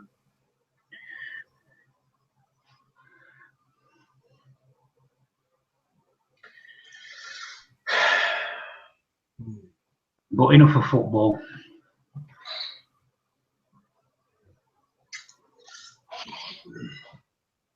One thing we really, well, one part of the Tabletop Commanders Facebook community that's really appreciated is the fact that it's all based around community. It's community. It's not some random group of strangers that interact and try to. It's a community. And it's very active, and people appreciate the fact that it's not a spam group. It's not a site where you just people endlessly post adverts about their businesses, whether it's wargaming or otherwise. And we try to avoid that in the community. So it's a positive thing. So in the Facebook group, if you're interested, if you're not a member there, consider joining it. We try and keep it very community focused and interactive with everyone. It's frustrating for me sometimes when I let people come into the community, or we do. There's a bunch of us admins in the group, and it's plain as day under the description as well as pinned to the top of the group. Don't advertise. Don't just come in, join the group, and just post adverts to your Kickstarter or to your painting service or your business without interacting with the community first. It just makes sense. It's what this community is about. It's frustrating to see that. When it's right there in front of you, don't do it. Take pride in that, keeping the community alive and community focused. So, yeah, sorry, just looking at this, and I see it sometimes. People do this, and they've never posted before anything other than an advert. Again, don't do that. Come in and say hello, like some things. It's appreciated. I love it when I post a picture and somebody likes it. That gives me a little motivation. And I think it's the same for everybody. That's one of the great things about our community, is that we feed off each other's accomplishments. There's always somebody there to tap you on the back, and it's awesome. And I also see something here. Owen Atkins. We all know him from YouTube. Owen, he just put up his video here, Napoleonic Showcase. What he's done in the last 18 months in regards to Napoleonics. I'm going to watch that. That sounds pretty good. He's got some great stuff that he's been working on. So I'll be curious to watch that tonight. Yeah. Here's something I worked on. I showed this off in one of my videos. It's I think I already talked about this, didn't I? I don't know if we were live. This is my. No, I don't think it was live when you was discussing that. These are my they're like little plastic fields. It's basically a foot scraper, and where I'm located, it's almost impossible to find those brush-like ones that you see everybody using. But I do have one of these, and it's all plastic and it's green. So I basically cut it up into some pieces here and dry brushed it, and it looks great when you dry brush it. It looks like a little field of corn or whatever. Perfect for 15 mil. Too big for my 10, but I made a bunch of those. Again, adding to the immersion.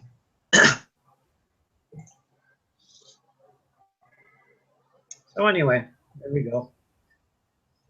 Yeah, well, terrain's part of it anyway, isn't it? It's nice to have a bit of nice terrain. I like nice buildings and trees and things if you can get them. Yeah, it's amazing what you can make terrain out of. Yeah. Things that just, I mean, a foot scraper. God. Yeah.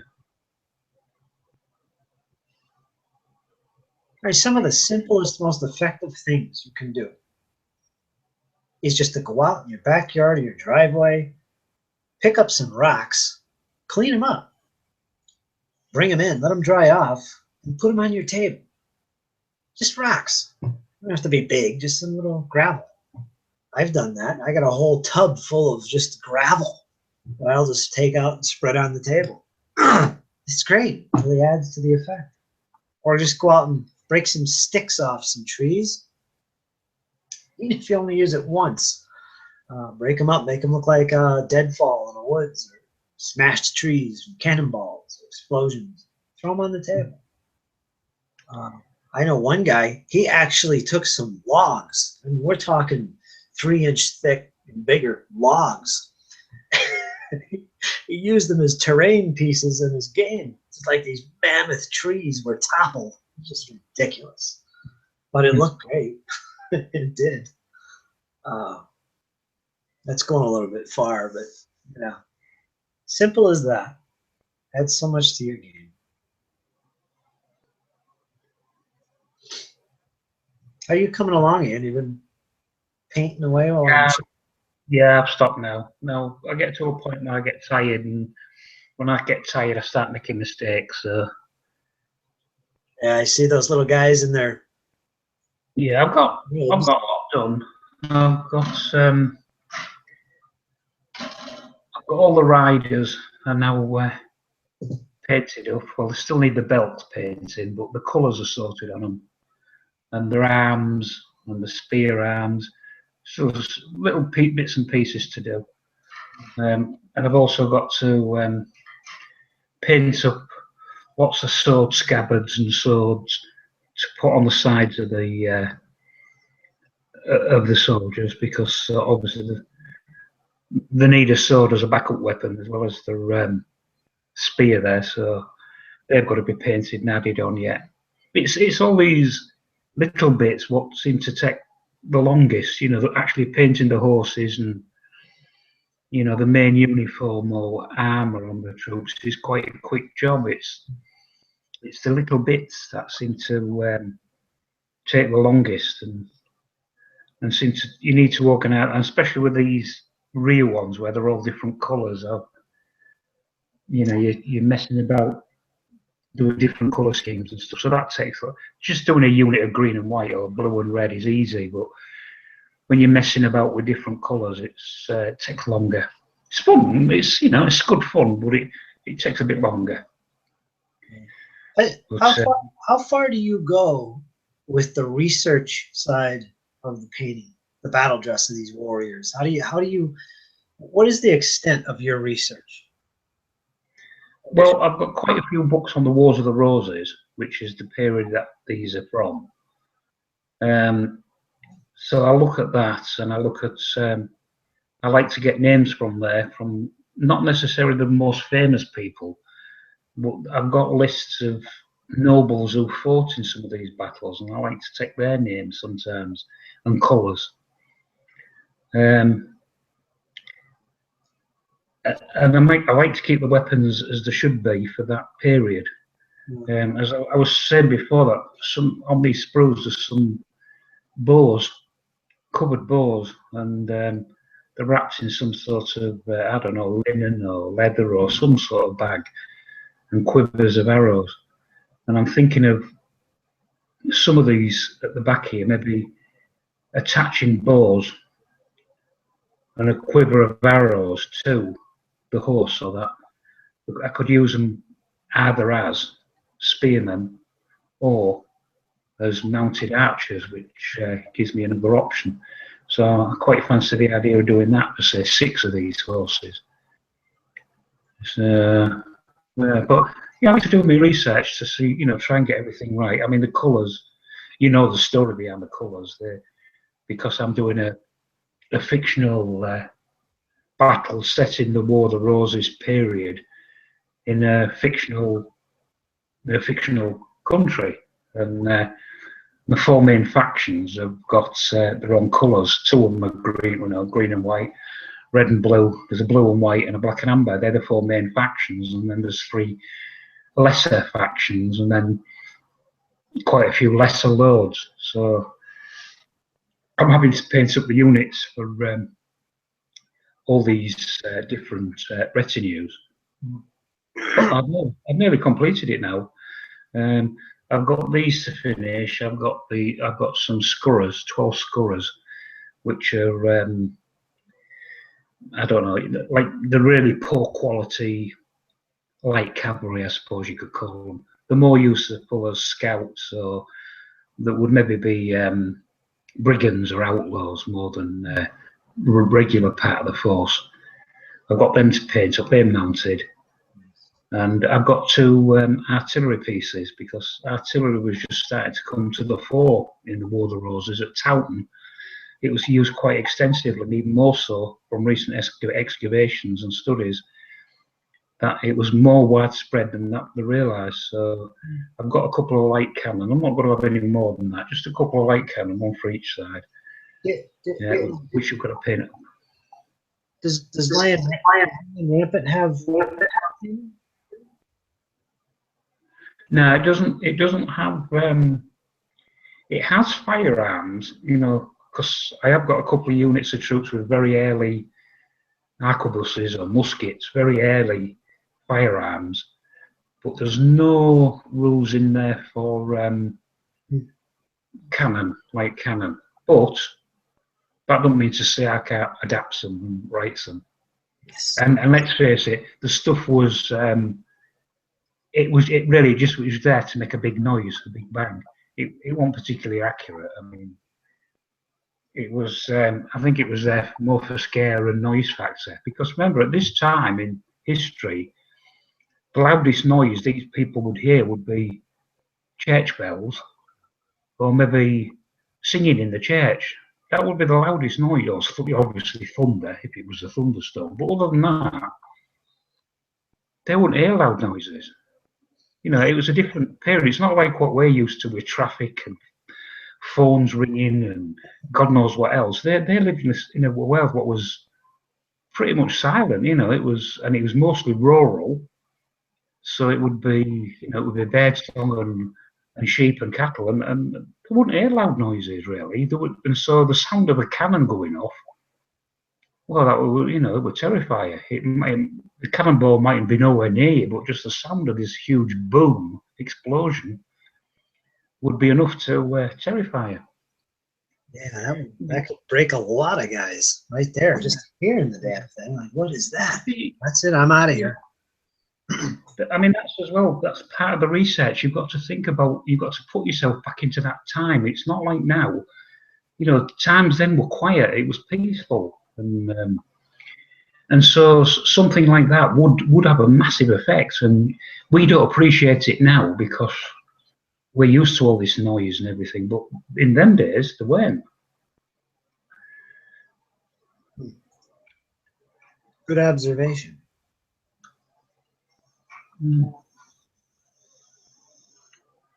So that all adds to it as well, and I think you have to remember that when you're playing the game.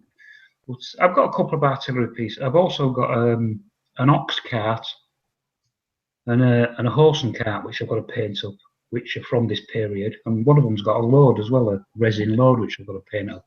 So once they're done, and the scurrers, that's it. Me War the Roses project is complete. Yeah, that's good. That is awesome. It'll never be completely complete. I'm sure you'll add things to it as you go.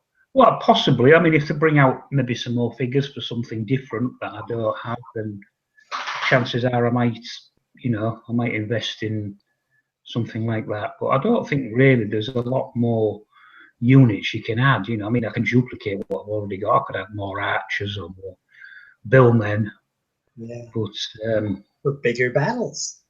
Well, yeah, but again, it's down to space, isn't it? With 28 mil, I mean, I love 28 mil, but it's the space to take up. You know, I mean, I store them in plastic tubs, and these plastic tubs go into a larger box. But you know, you get to the point where you know you can only store so many.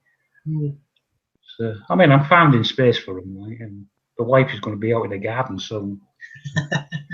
Stacking and piling them up on her bed. Yeah, you're gonna store her away. But they're just so, you know, they just look so good, and they're such a joy to paint. I mean, I'm not the best painter in the world. I'm the first to admit that. But well, you don't have to. No, you don't. They look good on my table. They look what they're supposed to be, and that's good enough for me. And there's only me I have to please, and it's the same with anybody who's thinking about wargaming. You only have to please yourself. You just paint to the best of your ability. Yeah. And as long as they look good to you, then that's all what matters.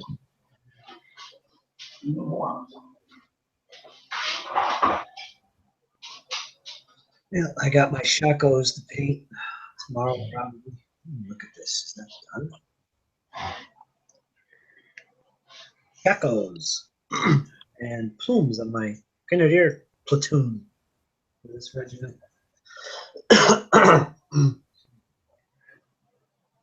So that's good for today, I think. All the packs done, and I got a bunch of 15 mil ready to be primed. Yeah. That's some great discussion. Yeah, I'm pleased with today's output. Yeah. I think I'll have these light cavalry finished tomorrow, and then get these 5 Arab warriors finished, because these are just test figures. And then I'll move on to, I think, them 2 artillery pieces next, because I haven't painted any artillery for ages, and it'll be make a change from painting figures. So I think the 2 light cannon will be the next on the table. Good, good, good. Now, do you think you're going to do some Art de la Guerre with this? Oh yeah, definitely. You Because I did do a little video on, and I lined up some units and showed. Oh yeah, I remember. Yeah, I showed I think it was 100 points force, and yeah, I could do that together with these, no problem whatsoever. I'll definitely do that. So yeah, and I think I've probably got enough troops, to be honest. I could probably go up to 200 or 300 points, but of course, you know, you're limited by table space, aren't you? I mean, I've got a 6x4, but we'll have to see. But it could be done. I can certainly do 100 and 200 points. Yeah. I've done quite a few 100-pointers. They're really convenient to do. The armies are like a little bit bigger than DBA. Well, they're definitely bigger than DBA-sized armies. DBA is like 12 bases. 100-point Art de la Guerre is 15, 20 bases around there. Yeah. But a 200-point game, that's the most common format for playing Art de la Guerre, at least in tournaments. I think the table size for that is a 3x4. Yeah, but this is 28 mil, remember, not. Yeah, you're a little bit bigger. Yeah.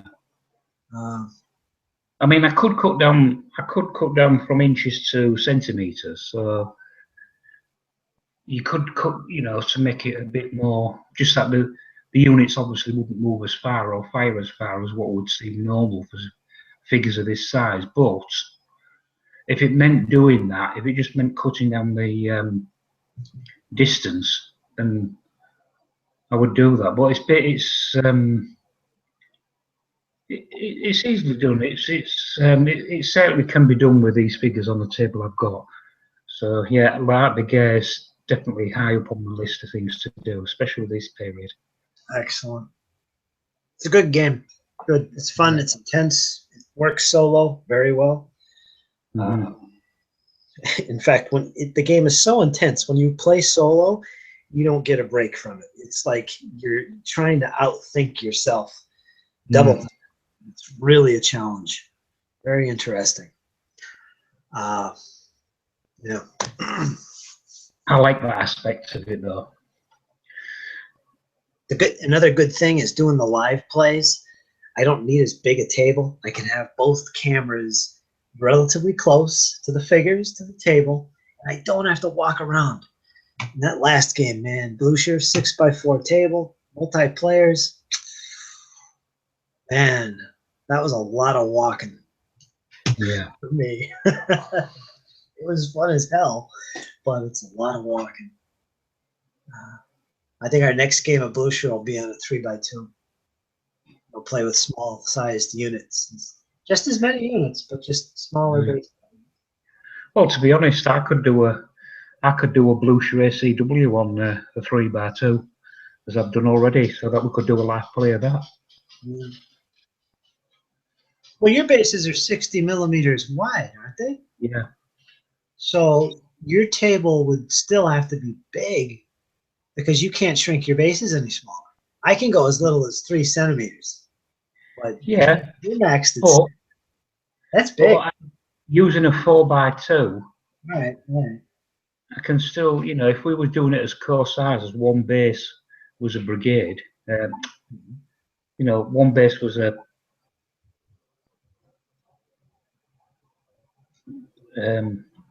what am I talking about?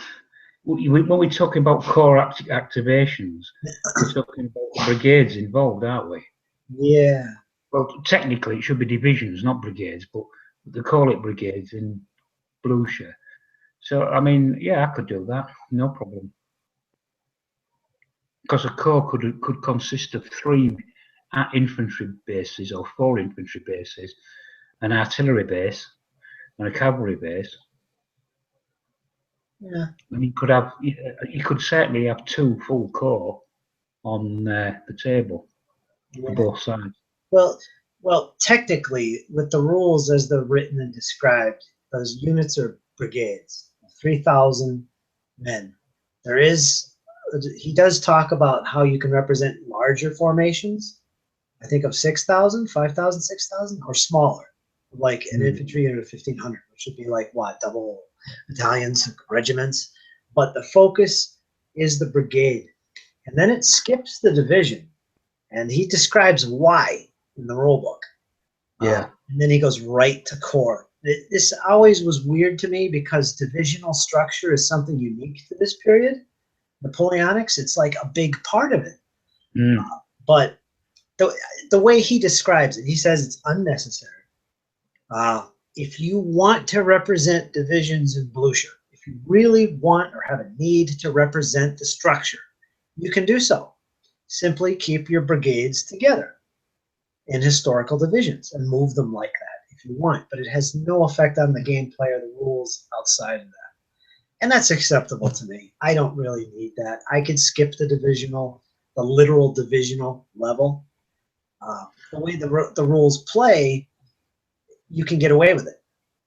You know? Yeah. The focus really is on the core. No matter what you're representing as your maneuver unit, it's still focused on the core. Whether you're representing divisions or brigades or whatever, it is the core that is the most important part of the game for command purposes. So I can do that, but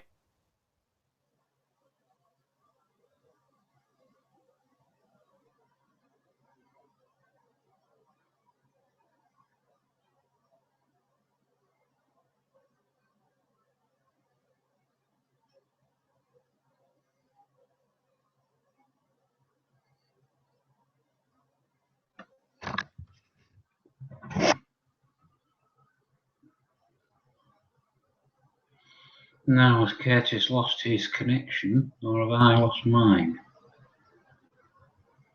I can still see live on my screen, but Curtis is frozen.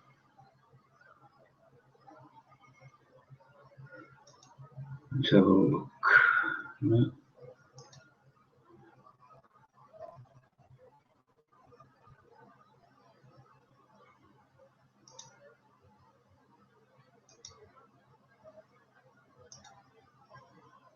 Can't see that there. Right. Well, I won't drop out this time, because I think it's Curtis who had the problem last time. It wasn't me. I think I was still live.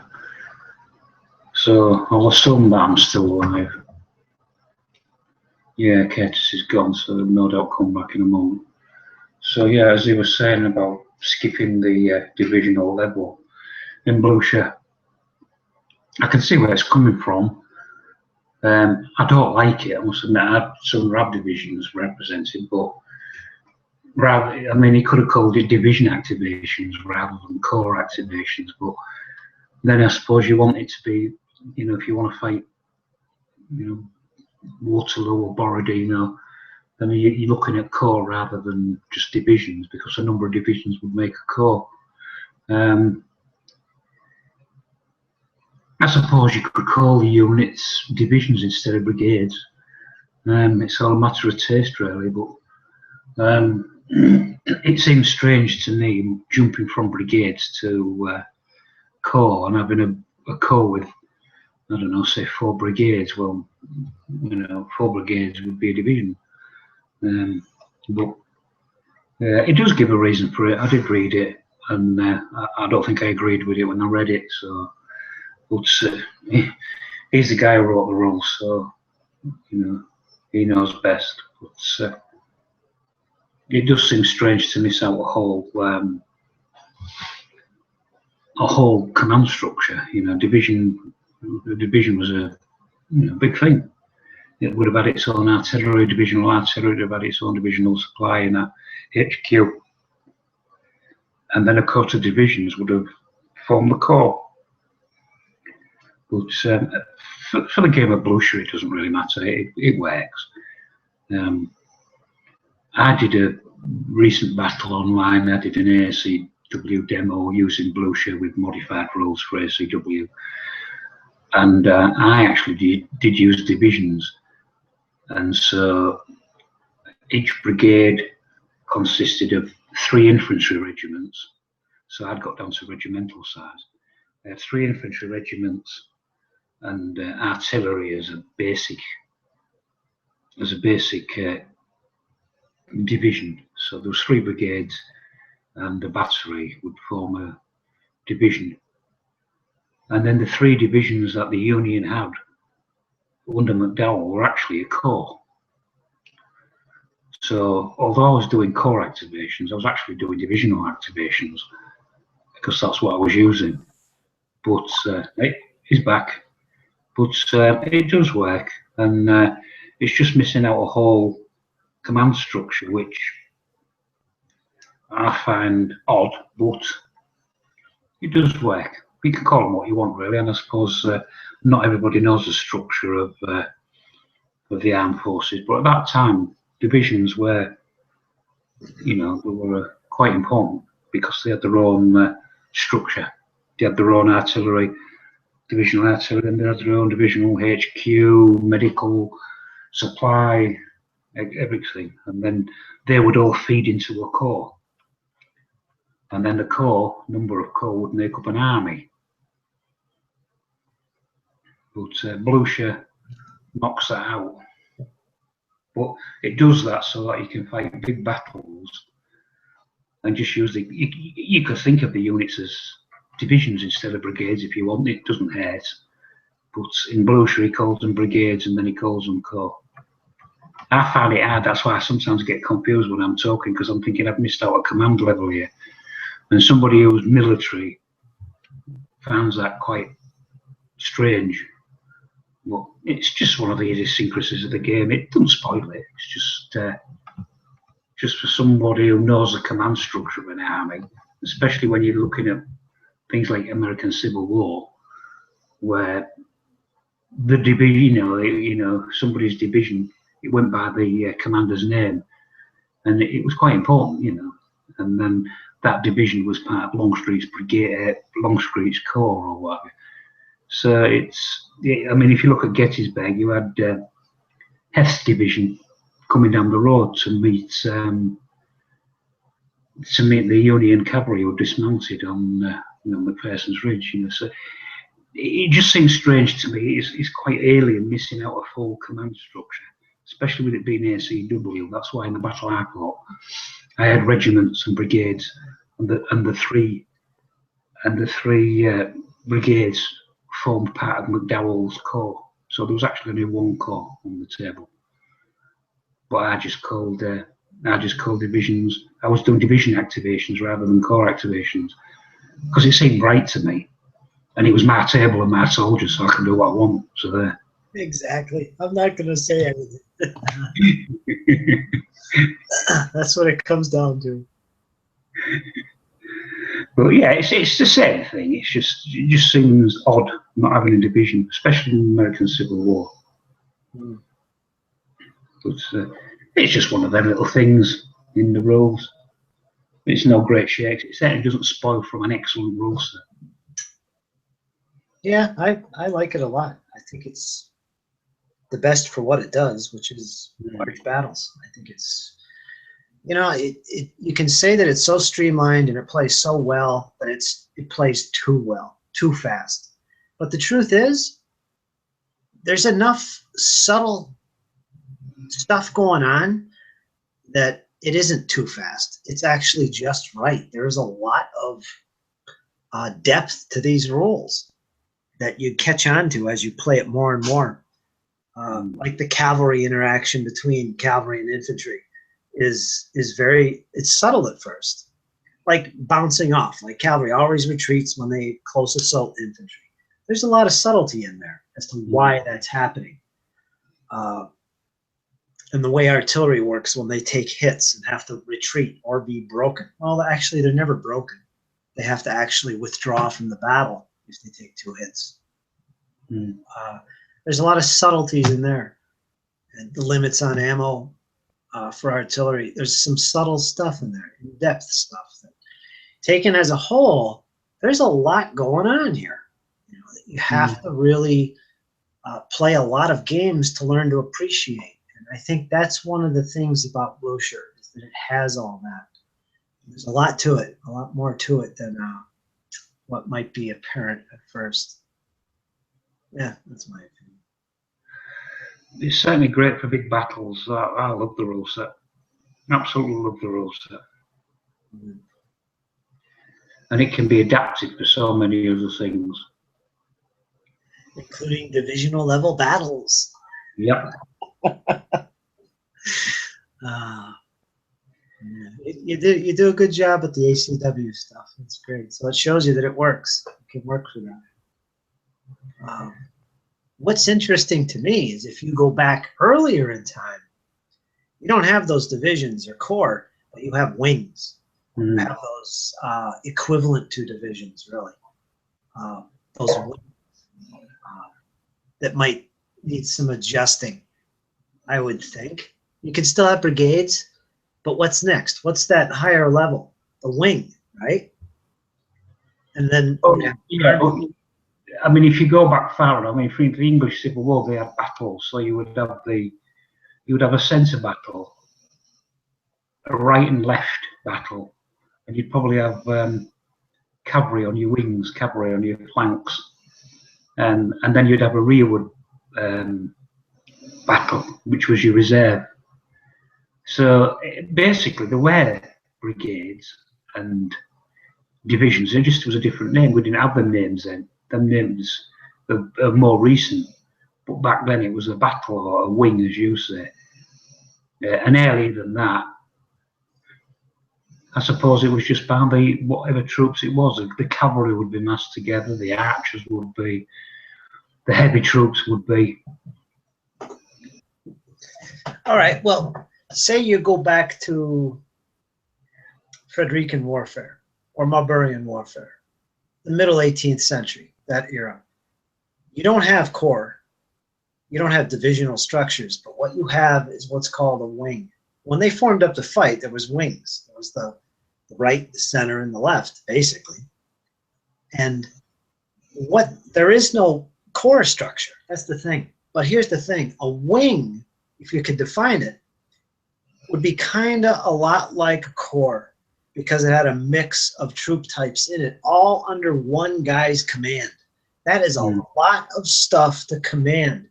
And the reason why Napoleonic warfare was so innovative is that, for Napoleon, was the use of divisions, because it took that mass number of troop types and it broke them down into divisions. And a corps became a mini army because of that. But that became much more efficient in passing on orders. But if you go back to Frederican warfare with the rules Blucher, if you wanted to represent that, I think you would have your wing commander, and he would have this ungodly amount of troops to command. And that's how it would work. He'd do his orders and momentum through that level. And you'd be skipping a lot of stuff that normally is in Blucher. Well, you wouldn't actually. You'd have brigades, and then you'd have corps, which would be a wing. And that would be actually, I don't see why anything would have to change. Yeah, it would still work, yeah. I think you could reduce the momentum so that it represents more difficulty in getting a lot of things to do things within the time limits of a turn of Blucher. So it takes longer to accomplish things.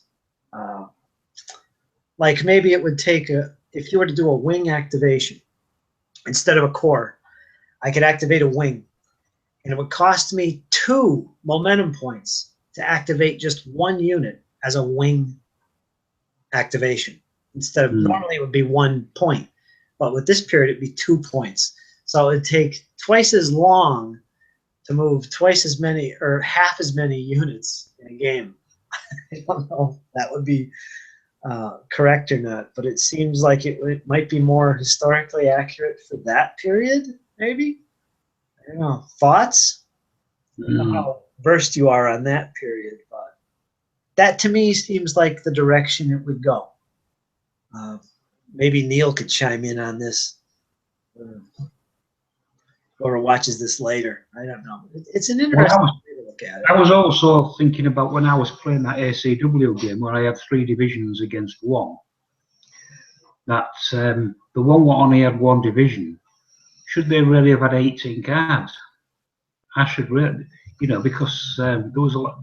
That was a lot less units. I was thinking maybe I should have had 2 packs of cards, one with 18 cards for the Union and one with 12 cards for the Confederates, because, you know, all these little things throw the. I mean, if you've got 2 armies of equal size, no problem, but if you've got a small defending force against a large attacking force, it seems only right that the smaller force should have less chance of activations.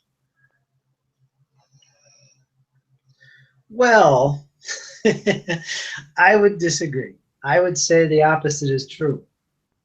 Because you have fewer units to activate compared to the opponent, if you look at the big picture, both armies interacting with each other, okay, you have to look at the big picture. Why wouldn't the smaller force be more efficient in its transmitting of orders and getting things done compared to the larger force? How would you represent that if you weren't drawing from the same deck of cards? If you had 2 separate decks, I think you're taking things out of that context. I would say it's actually works. Think about it this way: when you're playing a game of Scharnhorst and you get an unequal battle that results in maybe, you know, like almost like our last game we played. It was like 4 core going against 2, really. The same deck of cards.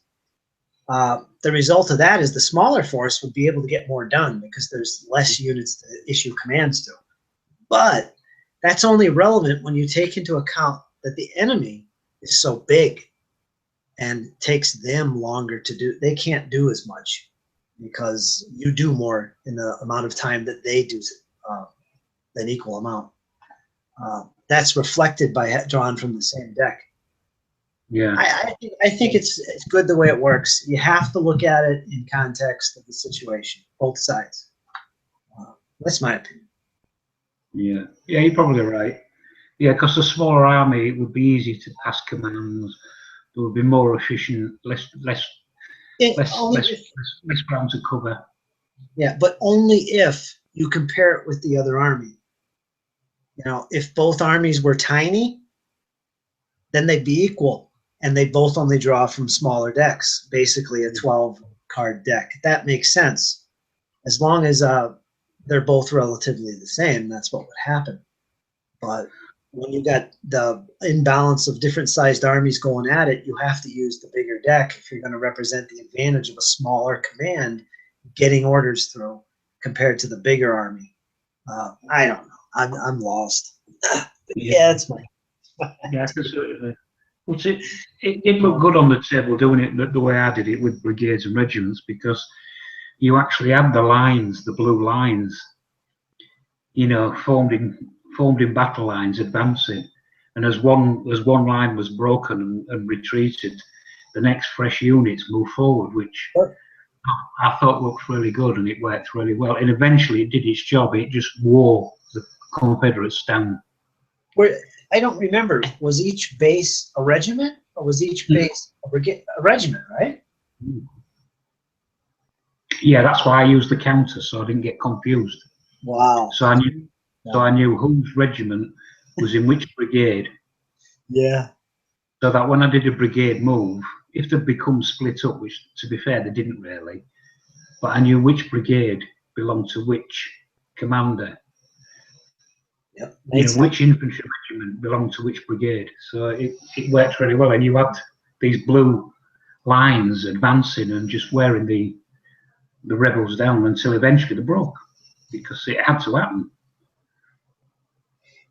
Here's something. Oh, I just remembered one thing I really like about your video battle reports. You use those little arrows in your game. I love that. That is classic. That is so useful. I could see using those in a live play. Yeah. The little arrows and different colors to show where they've moved from. I really like that. Yeah, well, I think that's important. When you're doing it like I was doing it, where I was taking a video at the end of the turn, I think it's important to have them arrows, because people can't remember where everything was. So them arrows say, oh yeah, I remember that. Yeah, that unit was there. Now it's here. Yeah. So yeah, they are useful. That's why I did them, the arrows. I'm gonna have to make some. I think for live plays, especially, it would come in handy, like to show where things have moved from, to avoid confusion about what unit is what or what's going on at any one time. That would be kind of cool and useful. Well, it also shows you who's activated as well, because if there's an arrow by it, you know it's activated. Yeah. Because it's moved. I don't have any colored paper though.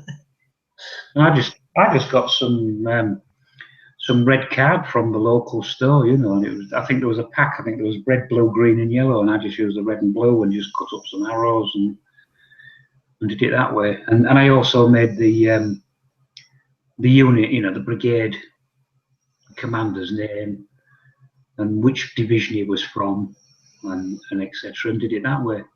And it just keeps everything tidy, and you can, anybody who's looking at it can say, oh yeah, that's so and so's brigade, part of his division.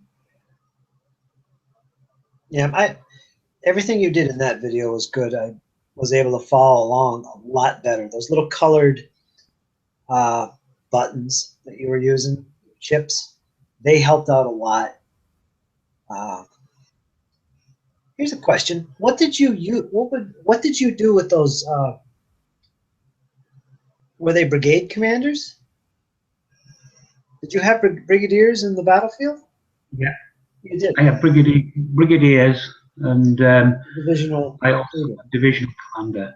What effect did the brigade commanders have? Because that's a lot of brigadiers that you were putting on the table. What was the effect in the rules? Well, there wasn't, but that was something I was thinking of when I was playing it. That if your brigade commander is within, say, I don't know, a couple of base widths, if it can affect anything, but it's, you know, what could it affect? I mean, once you take hits, there's no rallying or anything like that. So they're not really, they're just decoration. They're not really there, they're not doing anything. The only thing what could happen is I had each brigade had one artillery officer who could go to one of the 3 batteries to and I only got to use it once, and I used that on the oh no, I didn't. The Union and the Confederate both used it once to take a damage marker off a cannon, off a battery. But I never got a chance to resupply or anything, because the but so they do have a role in the game, but the actual brigadiers, brigade commanders, and the divisional commanders don't have, they're just there for decoration, really. Yeah. But they look good. And of course, I put their labels under their base so that I knew zoo. So that I could say, well, that's Key's division advancing, you know, that's, you know, so-and-so's brigade advancing, because I had the names there. And it's better than saying this one or that one or the one near this, the one near the trees. I could give them a name.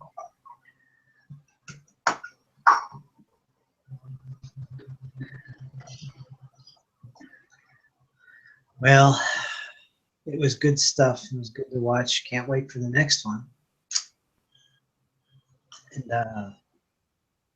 well, it's easy to throw down because, as I say, it was only a 4x2 table. Just set it up in the living room and you're off. A few trees in the building, and you've gone. That's one of the things I enjoy about Blucher is its ease of playing and setting up and playing.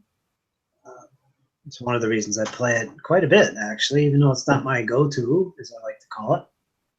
And it's fun. It's good to get out all those dice and roll. 8 and 6s. Boom. I like it. Good, convenient game. Now, Ian here, he's a tricky individual. He likes to tinker with things, and he's good at it, as you can see, because he's working on an ACW version of Blucher. And he's got brigadiers on the table. He's breaking up units into regiments. It's good stuff.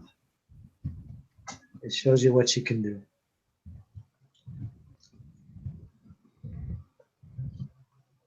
I know there's another set of rules Sam Mustafa put out. It's based on Blucher. It's just like it, except it covers the late Roman period. It's called Aurelian. I watched some videos on it. I don't have it, but it plays very similar to it. Very interesting. We'll see if I ever try that out. I don't know. Steve, have you seen Steve's posted some a photograph of his first Russians he's painted on Tabletop Commanders, and have a quick look. They look really good. Once they've had a wash, it'll tone down that green. It'll look great.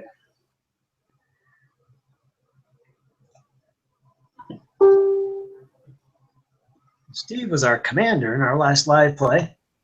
Mm-hmm. Dettoli, wasn't he in charge? Barclay Dettoli, or no, Bagration? Was it Bagration he was in charge of? Yeah. In charge of the guard. And he's just motivated himself to start collecting and painting 10 mil Napoleonics with Blucher. There you go. Oh yeah, I see it. With the big plumes. Look good, don't they? Yeah, that's the Russians. That's what I'm painting. He kept them all together on the strip. Well, he's experimenting, I guess.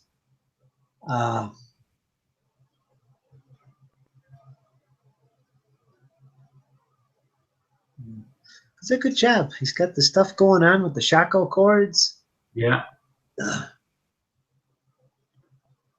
He's even got the cups on, the red cups.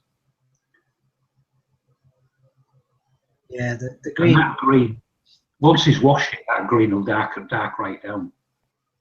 Yeah. John, our other Old Glory Russian painter here, is showing him off the green he uses. What is that? Cal something green? Caliban green.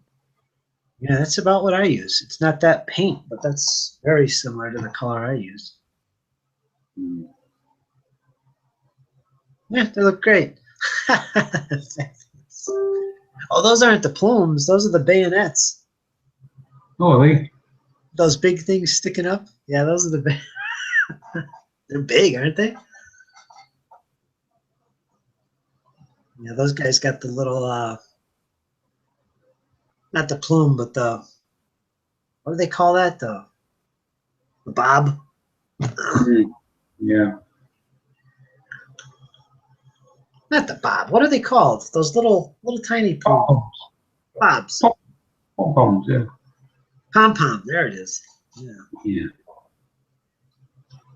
Yeah, the one thing with Old Glory and their figures is some of the bayonets are outlandishly big. I mean, they're fat. So you got to kind of, if you care, you got to kind of file them down a little bit or sand them just a little bit, but it's time consuming.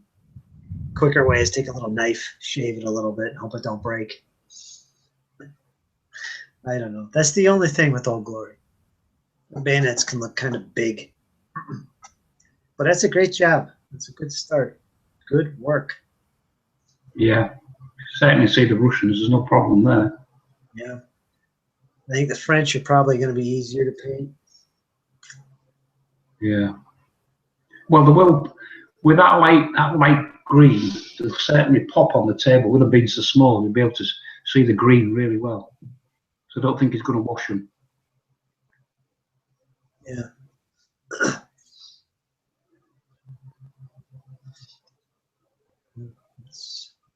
Looks good to me. Yeah, I think so. Good. Well done, Steve Clay. Awesome. Yeah, the first of many. Yep. Why is our paint and chat showing up here as done? In the Facebook group. I see me pondering. I'm the thumbnail. That's fantastic. Some of the thumbnails on these paint and chats, I don't know.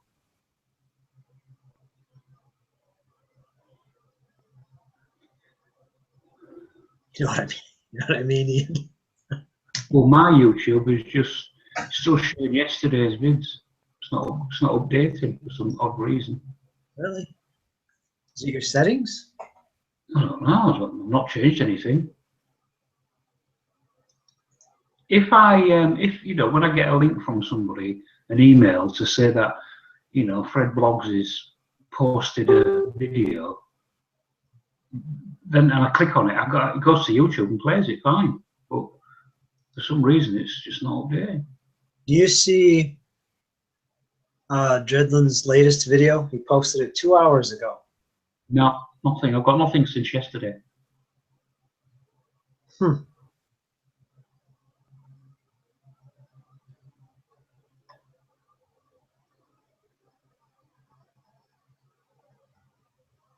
I don't know. I don't know if it would be in your settings. Well, sometime I'll see what happens when I log on tomorrow. But I've tried coming out of it and going back on, but no. It's just yesterday's. 1 day ago, it says on it. So I don't know why it's not updated. Can you access the chat in the thing here?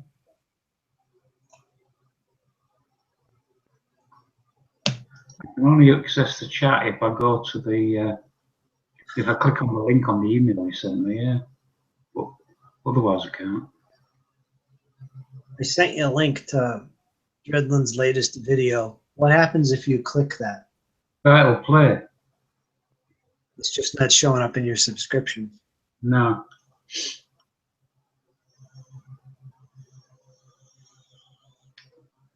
I have no idea why. Maybe you just need to reboot or something. I don't know. Yeah, I should imagine once I switch off tonight and reboot and switch on tomorrow, it'll be fine.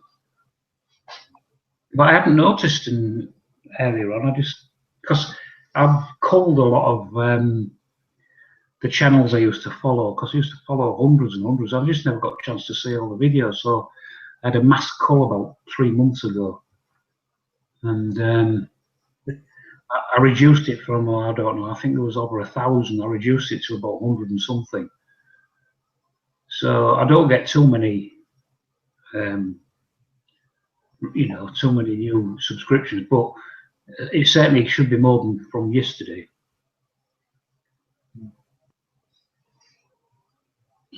Anyway, not to worry. It'll no doubt sort itself out. Did Steve say he was going to use a wash? No, he's not going to use a wash. He wants them to pop, which they will do, because he's not used washes before. All right, you know, it might work. It's when you're looking at it close. Yeah. It's too bright. The coats are too bright. You know, that's the only thing I got. But the thing is, if you're playing with them on the table, you're not really going to notice that, I don't think. No, well, you're supposed to go brighter anyway, aren't you, with smaller figures? Yeah. Yeah. It depends on how far you want to go with it. I would wash them, because what I do, I paint them dark and then I wash them. And he's right, they look dark. But what I do at the end is I pick out highlights with a lighter shade of green. And that's an extra step that maybe not everyone would want to do. And what he's doing here is he's basically bypassing that. Another alternative would be to prime the figure green and use that as your base coat. And then you're just, when it comes to painting the coat, just highlight it with this color green. Mm. You know, paint, in other words, prime it a dark green. I don't know. There's different ways to do it. It looks fine to me. I think they're going to look fantastic on the table. Yeah. Stand out better than mine. Yeah, I think they look good. And considering how long it's been since he's actually done this, that's fantastic. No. Keep it going, Steve. That is awesome. Pretty soon you're going to have a massive freaking army. And I think he's going to base them the way I'm doing it too. So it's going to be big units. Massive. It's quite satisfying. Yeah, it's the first of many, first 5 figures of hundreds and hundreds, I would think. Thousands. Well, it could get 1,000 easily if you're going to start doing French and Russians as well. Yeah. And he's got a hankering for the 100 days, so he's going to end up doing British as well. Oh boy. Well, it's a bit different from painting the kitchen that he's just been doing. Yeah. I think they look great. I like that. He'll get the hang of what feels right, and probably that's the most important thing in this hobby when it comes to painting. You paint things to a standard and a level that makes you feel good. It feels right. Yeah. That's the most important thing. I base a lot of my painting that I do for my miniatures not on literal descriptions like paint it dark blue. I based a lot of mine on period artwork that may be incorrect or, you know, exaggerated. But I like to look at period era paintings and draw from those for my inspiration for what I want things to look like. That to me feels good. That's what it looks like. That's what I do. So everybody's got their own little thing. In his case, he's taken the time to actually explore what feels right, and he's already getting the hang of it. So that's great. Hats off. Keep doing it. There's that humming again, Ian. I think there's UFOs in your backyard. You better check that out. I do. Listen to this video again later, and you'll hear it. It's like a woof, woof, woof, woof, woof, woof.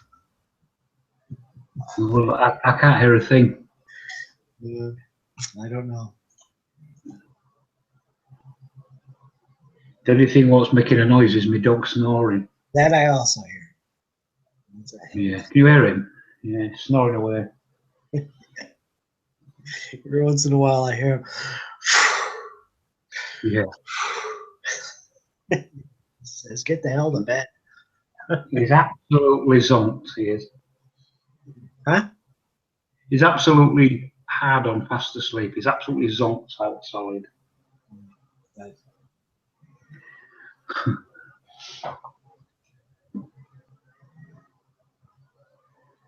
Well, folks, I'm going to shut the live portion down because I think we're all shot at the moment. Yeah. Meet and chat session. I had good fun. We had really good conversations. Me and Ian usually do. It's some good stuff. I don't know if we've said this before, but some of our greatest conversations on these paint and chats, no matter who's involved, always tend to be awesome. I mean, when we go off live, it's when the best chats happen. We talk about things that just, I don't know what it is, but some of the best conversations happen when we're not live. And what I've been trying to do is trying to make like we're not live so that we can duplicate some of those conversations. Just pretend we're not live and see what happens. And I think we kind of hit on that every once in a while. Yeah, I think we did today. But it's great stuff. I appreciate you coming on, Ian, and keeping things alive. It's good fun.